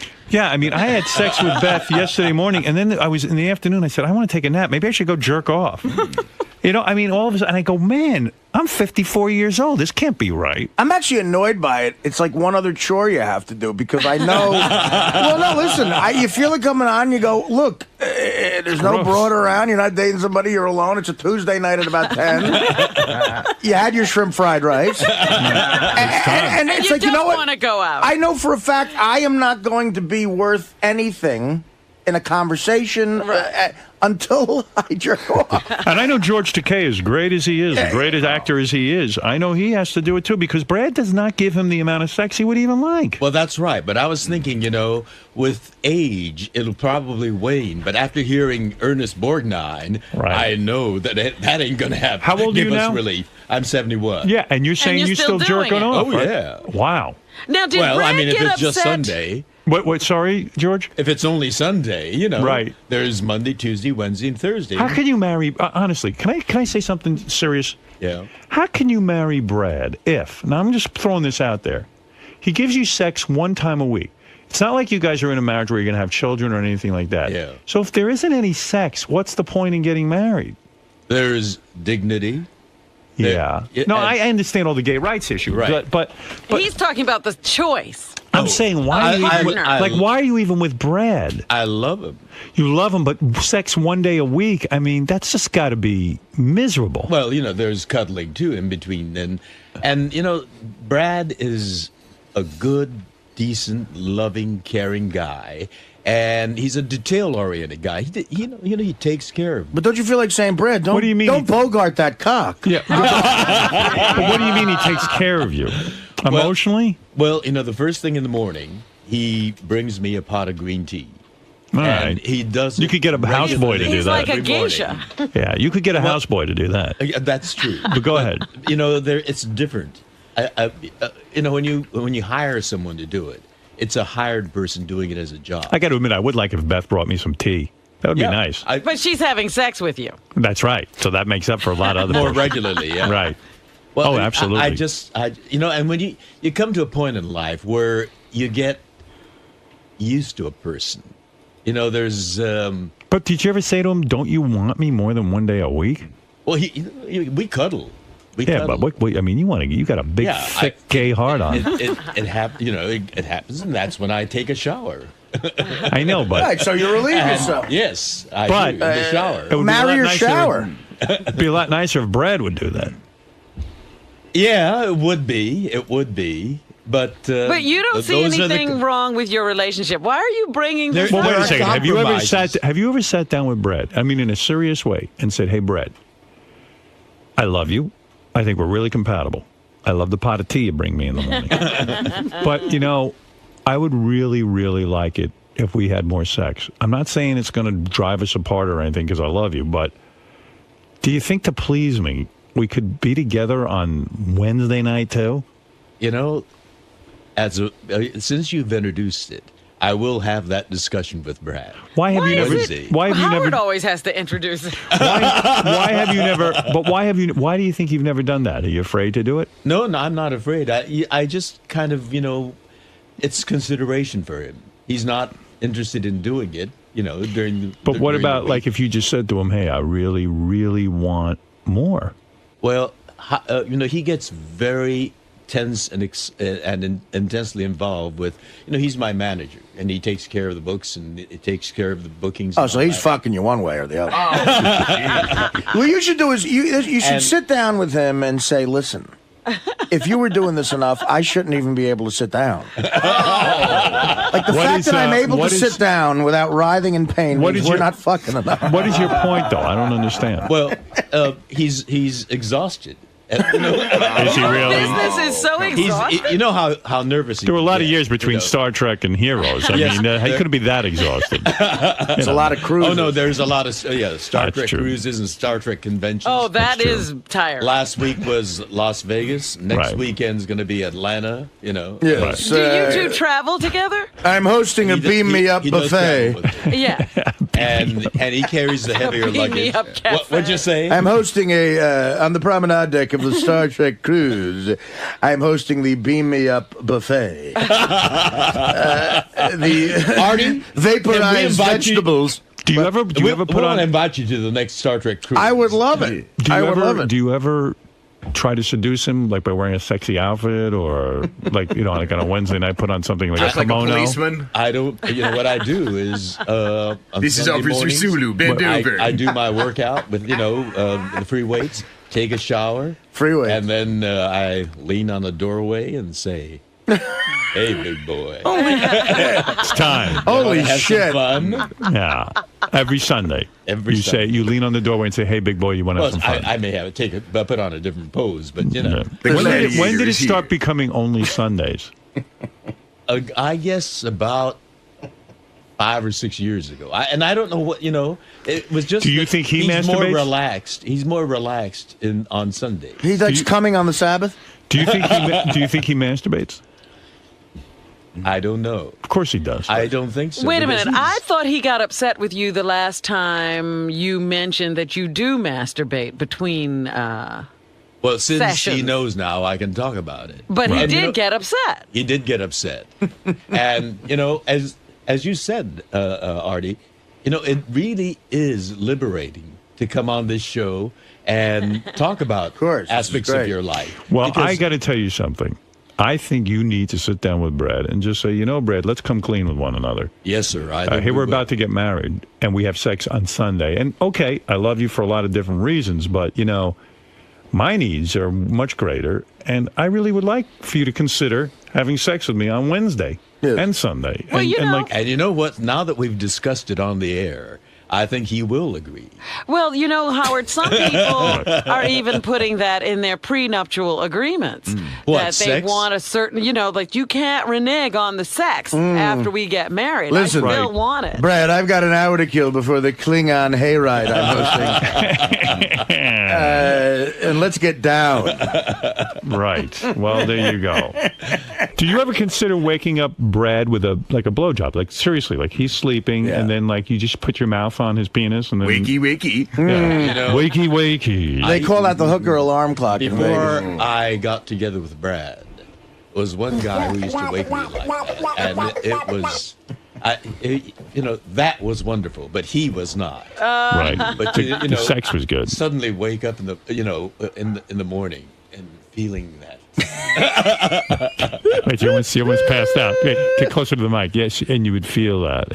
You feel that. It's so wonderful. And then, the blood starts coursing, and what a great way to greet the day. Well, maybe why not say to Brad, that used to really excite me. I've discussed that. He says, I don't do that.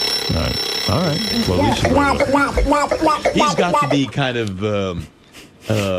romanced before he does. On Sunday mornings, I gotta romance him. Well, he wants the whole build-up. He's not a quickie kind of guy. I suggest some talking.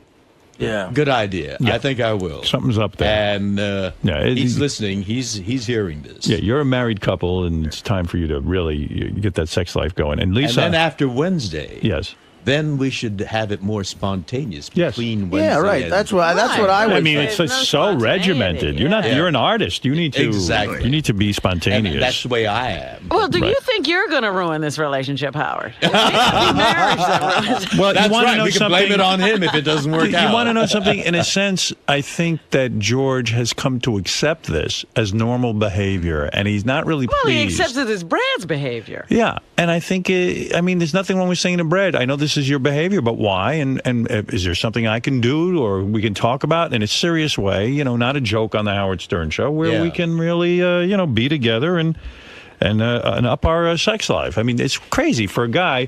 George is over in the shower jerking off 2-3 times a week, with the warm water when really he should be with Brad. I mean, it's two guys. There's no chick there to say no to sex. Right. What's happening? Well, Brad does say no often. He must be like a chick then. You mean you've started in with him on a Wednesday and he goes no. Yeah, well, he says no. I'm tired. I'm tired. Oh boy. I've had. Well, to maybe deal he's with not this, attracted to you. Had to deal with that and this and that. No, I know he's not been there faithful. mentally. Maybe he's thinking about a young guy or something like this. Is he thinking of a young version of you, like William Hung or something? Hung. That's the part that you go for, huh? Or the kid, yeah, right. Or the kid on Heroes. You think he doesn't want a younger George? Oh no, not Mossy. If you're away on a Mossy. Sunday, let's say you're working on a Sunday. Yeah. And you come home Tuesday. Does that mean you have to wait till the following Sunday to have sex? No. Well, as a matter of fact, that's the way he has turned out. Yes. Why are you going along with this? Well, if he's not there with me on some Star Trek convention. Yeah, I mean, like, why on Sunday? I do it in the shower. Yeah, but I mean, why on Sunday? Is it okay? Because Sunday's a day when he doesn't have to deal with email, telephone calls, and all these other... that's bullshit. That's what he tells me. Yeah, well, he's full of it. Have you ever been approached at a Star Trek event by a gay fan who wanted to bed you down? I have. Really? I have taken advantage of it. This was before. Really? Oh, you have taken advantage. Oh, that's great. Good for you. And some interesting women, too, when I was, and you still maintaining that facade. Oh, so you had a lot of sex with women? Not a lot. Really? But wow. selective. Right, some hot ones. Nice. And Lisa, I don't believe you're not pleasuring yourself, but that's your business. Now, what did you're just going through a phase, you say? Yeah, I think so. What's that? You don't know what that noise is? You know. What's that? Lisa, admit, how many times have you had me? And your thoughts? Yeah. What do you think of when you do that? When you used to do that? 0.0. When did this phase start? I don't know. It's been a while. I think it's all part of not dating, just turning all that aspect off of you, inside of you? maybe. Maybe I have. I don't know if I have done it intentionally, subconsciously. I don't know. Robin, have you gone long stretches of time where you Without don't... masturbating? Yeah. No. No. Right, why? Why would I do that? Do you believe Lisa when she says she's doing that? I believe her. Why would she lie to us? Well, shame. No, I don't. Shame. Yeah, shame. Just want anyone to know what she's up to. Thank God, Robin. Plus, she puts her fingers in the cupcakes. No one wants to think of that. Maybe she shouldn't. Hey, you know, Lisa, masturbate. some guy contacted me. His business is he does some sort of test where you can tell the germs on your hands. Yeah. You could swab your hand and know. And that's why you shouldn't put your hands in the cupcakes. Yeah, I know. I saw something on TV that when you double dip, it increases germs by like 1 million, if not even more. Want me to swab your hands? I can have the guy come in and find out. My thing was I just touched the cookie. I didn't touch the cupcake. Doesn't matter. No one wants that. Electricity. All right. Anything else in the news there, Yes, Lisa, big besides you're news. not masturbating? Well, you know, you're not the only one getting married. Jason is getting ready for his upcoming wedding. He says that he's already started to take measures so that no one gets embarrassed for his wedding. He has told the DJ, do not give the microphone to Sal or Richard by any means. Don't let them get, you know how they pass around the mic? Yeah. And, you know, you can sing or say something nice to the bride and groom. And also there was a big debate about Jason's wedding. You know, he has admitted that he's gone into debt for this. Well, his mother wanted shrimp and was relentless. Well, Jason finally put his foot down and said, I am not paying for shrimp. So the big news is his mother will be paying for it, and there will be shrimp. You should do that with the whole wedding. I mean, it's a little too late now. He has no money. To go into debt, that's just the opposite of what a wedding should represent. Yeah, it's a shame. It really is. How much is your wedding going to cost, George? Have you figured that out yet? Yeah, it's going to be pretty costly. How much? All the bills haven't come in yet. What would you say, guesstimate? I'd say over 60.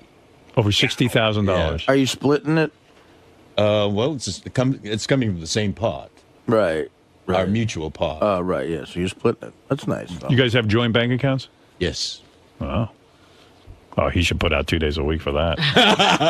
You're the earner there. Yeah. Well, he's the one that, makes, smooths the way. You got a prenup with him or what? No, we don't. Whoa. Whoa. Hold it. We trust each other. Wait a second. Oh, my. Oh, I don't think Brad will approve of my being on the show getting advice from you. I'm just being sensible here. This is not a bad... I don't know why prenups have to be a bad thing. Why can't people talk about their finances? They should be mandatory, shouldn't they? You know, you can't talk about your sex life and you can't talk about finances with this guy. It's like you're two strangers. Well, I mean, he brings you a pot of tea. Our sex life. How much are you going to pay him for a pot of tea? I mean, let's say shit hits the fan. Well, he does manage my, affairs with great efficiency and precision. And any good accountant could do that. Well, that's true. And we do have an accountant in addition. Right. So you're telling me if for some reason, legally, if this thing ends, and it could. Anything's possible. Right. But I don't. So you're going to give up half your fortune. Well, I don't think it's going to end. Well, what if it does? Paul McCartney said that too. I had him in here. He said, you know what? I love this woman. I believe in love. Yeah. And guess what? She hauled his ass right into court and fucking embarrassed the shit out of him. Yeah, but Brad's not her. He's a different personality altogether. She gave him sex more than Sundays, too. Well, that's true, I guess. Well, maybe, I can... the wedding could be the basis for a bit more regularity. Well, hold it. Now I'm talking about money. Why can't you sit down with Brad and say, look, I want to know financially where we're going to be at if this thing shit hits the fan. And I'm not comfortable giving you half of my money. Maybe George is comfortable. Is that the California law? Yes. Yeah, it's half. Half of everything you've worked for. Half of every fucking shitty Star Trek fan you had to sit there and fucking blow in order to make money.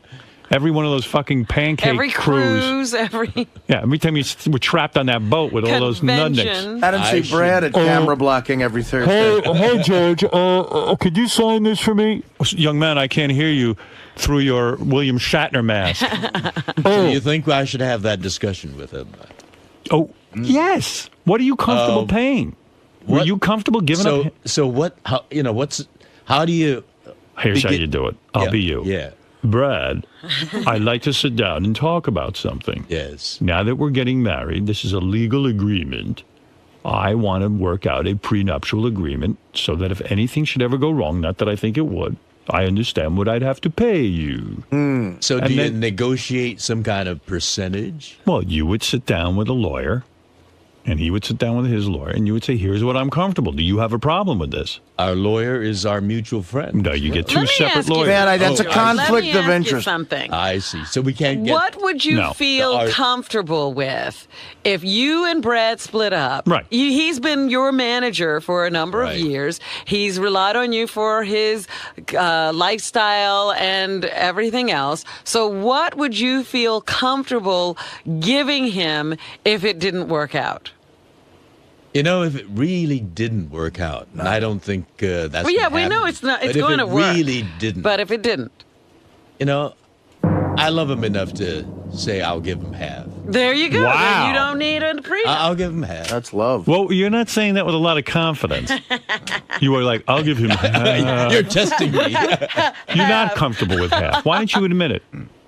Why are you not admitting that? I could give him 20%? the Arizona house, and I'll keep the LA house. Okay, fair enough. And, you know, a reasonable splitting of... 50%? Hey, well, he's got to maintain the house. Who's going to get the Hummel collection? If he was a manager of anyone else, let's say he got 20%, and okay, now he's your life partner, 30%, but 50%? I mean, honestly. Howard's starting trouble. No, I'm not. George, come on. He'll see you as why? Would you like to negotiate for me? Yeah, bring him in here. Bring him in here. Not on the air. Oh, yeah. Bring him in here. I'll talk to him. You're not going to get Howard on the phone off the air. Right. Are you getting married on a Sunday? We're getting married on a Sunday. Oh, well, you can say, Sunday look, afternoon. You know, so you tell him you got to fuck me twice. Wait a second, George. So, George, you're going to just go into this blindly and not have a business discussion with him about finances? Well, we have not had that discussion. I just assumed You were not going to have it, were you? You don't think about. Yes, you did. You're lying now. You're lying to yourself, not to anyone else. You have thought about it. No, I really have not. Quite honestly, You never sat down and said, "Oh my God, if this thing doesn't work, I'm in a contract with this guy that I have to give him 50% of my assets." You know, it's been working out well. We know that Mutually for the last. Gay couples break up just as much I as know they do. heterosexual. And we've couples. seen a number have. of these Right. marriages already hit the rocks and break apart. Well, but they're we know some, and You've got to protect yourself. We're different people. They were all different people, too. All right, can I say Well, something? yes. I'm going to give you a worst case scenario. Yeah. You get sick. And I don't mean the kind of sick like a cold sick. I mean you're sick. There are hospital bills or things like that. Yeah. You're not the George Takei, the vibrant guy. Right. Brad loves you. He's with you, this and that. But I know he will be. Yeah, but you know what? It turns out he starts fucking around with some other dude. Just behind your back because, he just needed sex and you're not available to him Yes, anymore. like the John Edwards. Right, right. And all of a sudden you find this out, you become incensed and say, I don't need this fucking aggravation. You and Brad break up. Now, on top of it, not only is he humiliated It's hard for me to visualize that Okay, scenario. but let's say it happens, and people are human, it can happen. Now you're writing him a check for 50% of your assets and giving him half of your homes. And What are you doing? And the new guy is fucking's in half of the home with him. Right. Well, it sounds like George would write that into the prenup George? anyway, that he's giving him the Arizona house. Yeah, fine, George. What am I saying something here that's outrageous? Yes. No. Hold it. Let me just between me and George. Because I really hadn't thought of that possibility, and now that you've introduced it, I'm thinking, all right, if the law is half, and he did help me with, building my career, and the other part that, you talk about my getting ill, when my mother got ill, we moved her in with us for the last 4 years of her life, and he took care of her like a few sons did not, and I really am grateful to.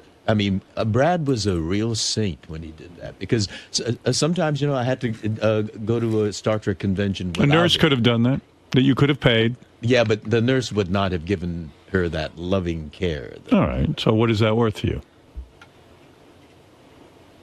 You know, I can't reduce it to dollars and cents. All right. Well, good luck. I really feel. Good luck.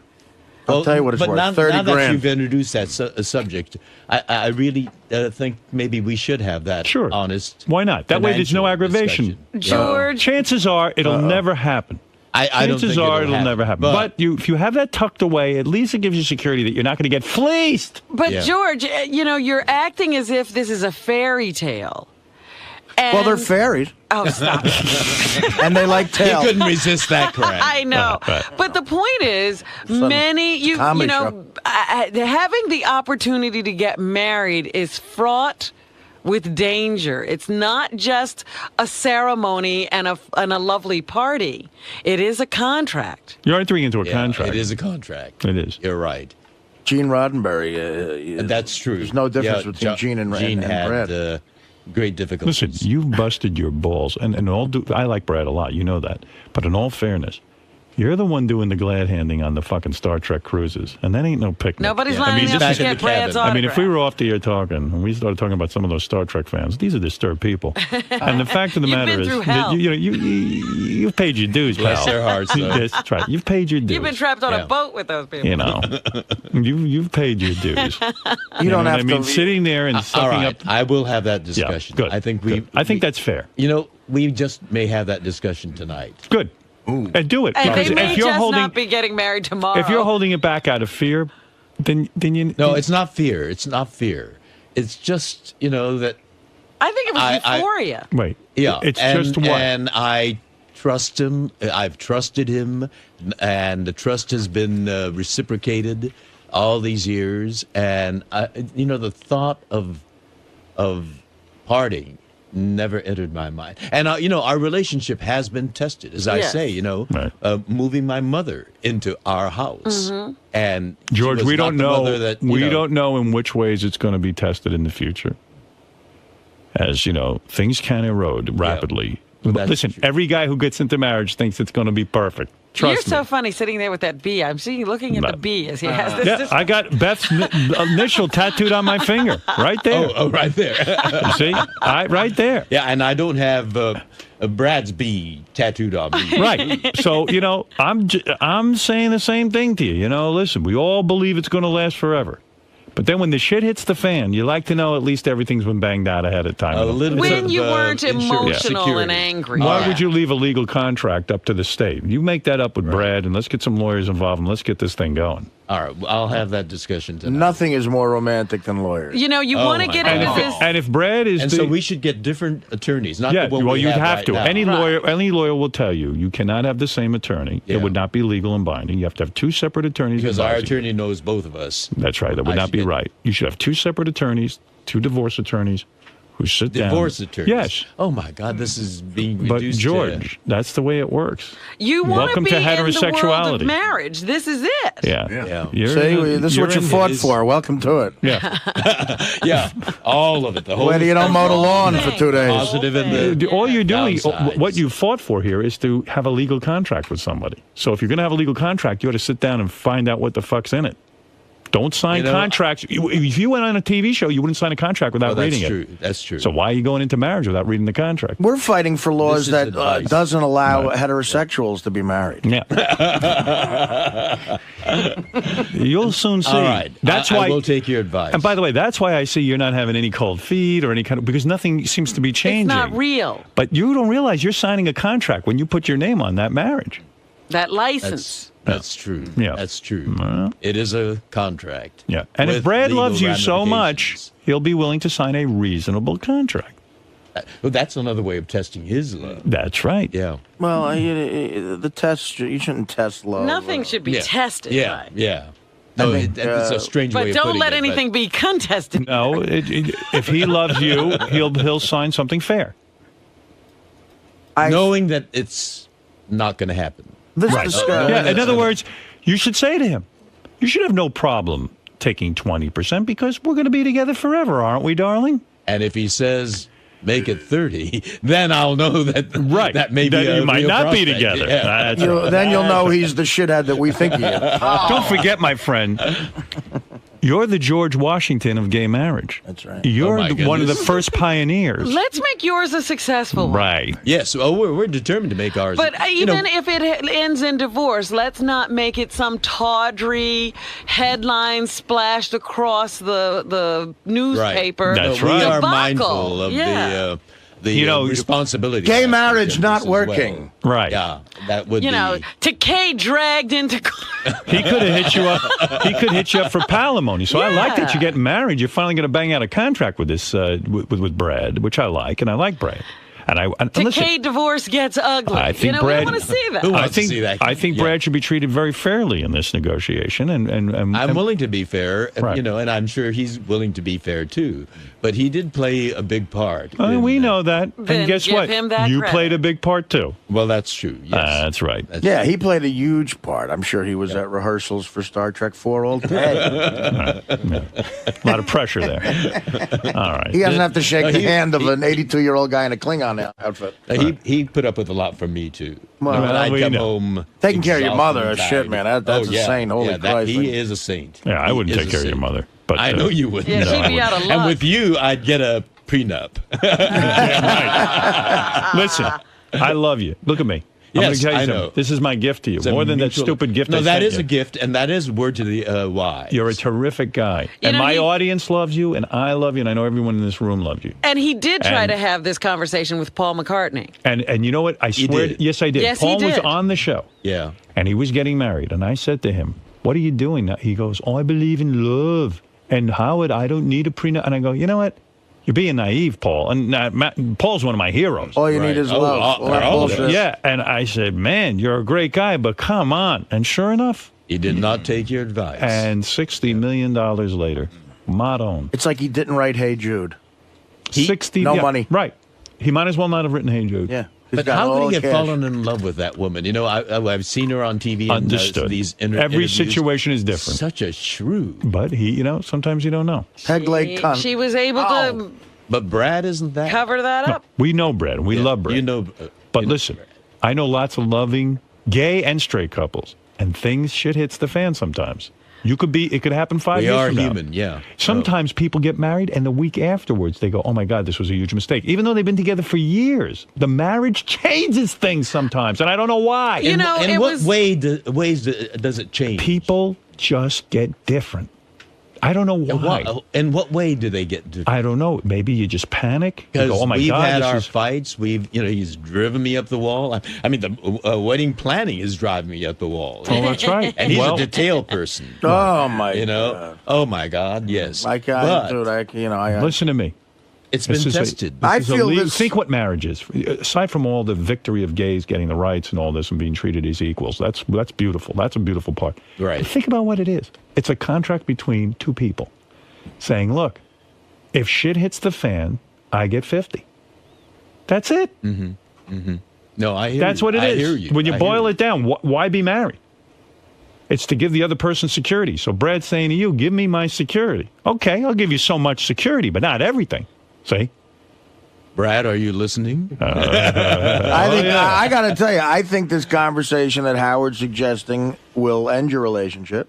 Well, then so be it. If Better that now. happens, I want my fucking donation back from that fruity charity. All right, well, fair enough. Ronnie, Yes, sir. do you find it strange that John doesn't jerk off? Yeah. But then again, here's a guy who I bought a lap dance for, and he tried to open his wallet and pay me back the money after I gave the girl $20, and he didn't get the lap dance. So it's a good possibility the guy doesn't yank it. Were you offended by that?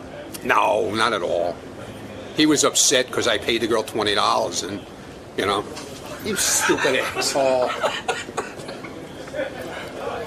How often do you yank the pole?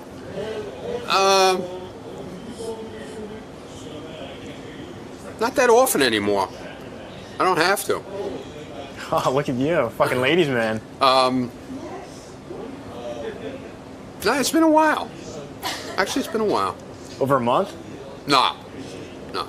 Couple of weeks. Sal, do you find it strange that John Hyde would turn down a lap dance? Yes, I do. I mean, I don't get it. I mean, the guy's a multimillionaire. He's on the Howard Stern show. You know, he's one of those guys that tries so hard to be out of that. He tries so hard to have a reputation of not masturbating and not messing around with girls.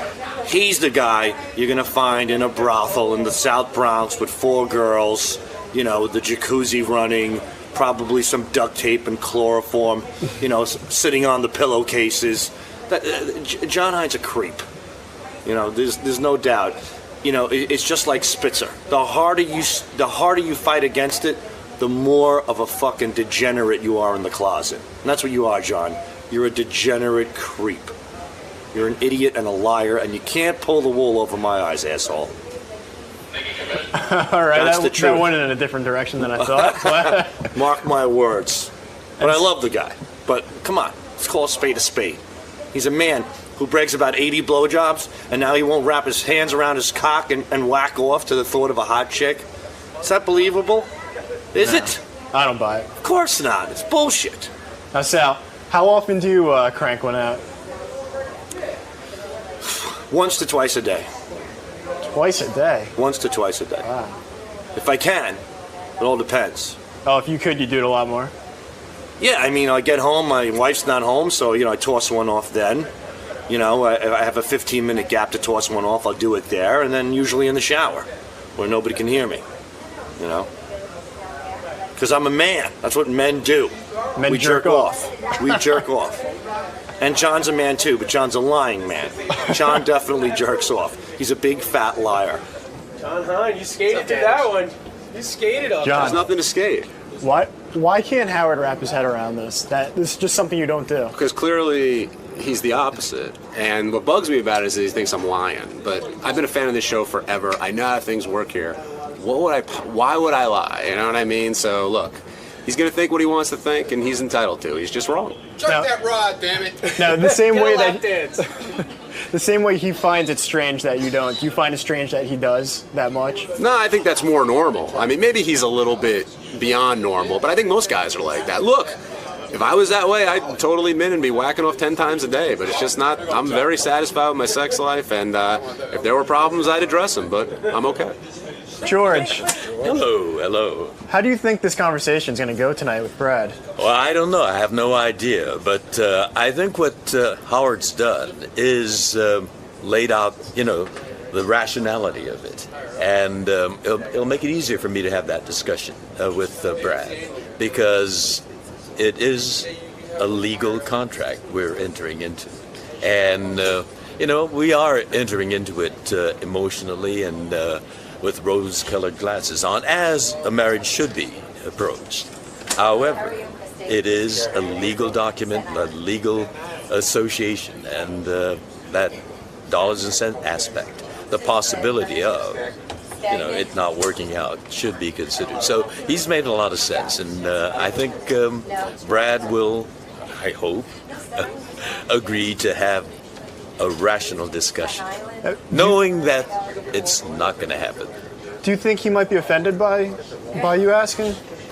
Well, if he's been listening, you know, he's heard all the logical, thoughtful, clinical, you know, legalized approach to it, and that's what a marriage document is. So I know that Brad to be a thoughtful, rational, detail-oriented guy. And I think I could approach the subject without too much.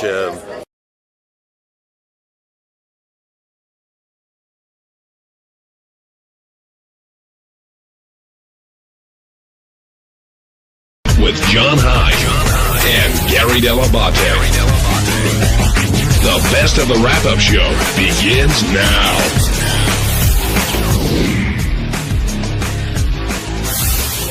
Hey, this is JD on Monday's wrap-up show. I talked about the big radio broadcast I did from Artie's book signing out in Los Angeles.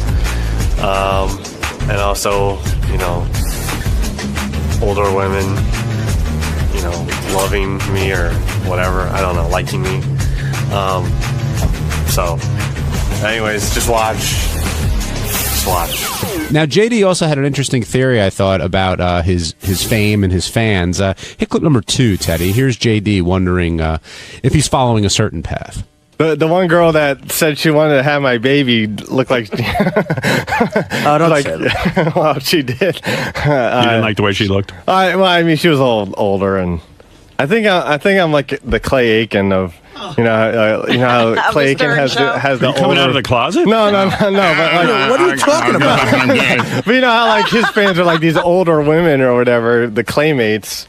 I don't know. You're saying you think that maybe your fans are older women? Something like that. I don't know. Not hot chicks. J-mates. Yeah. That is one of the most insane theories in the history of the show. How do you make that jump? Like, because probably, listen, you got his numbers, everything's diminished. So if two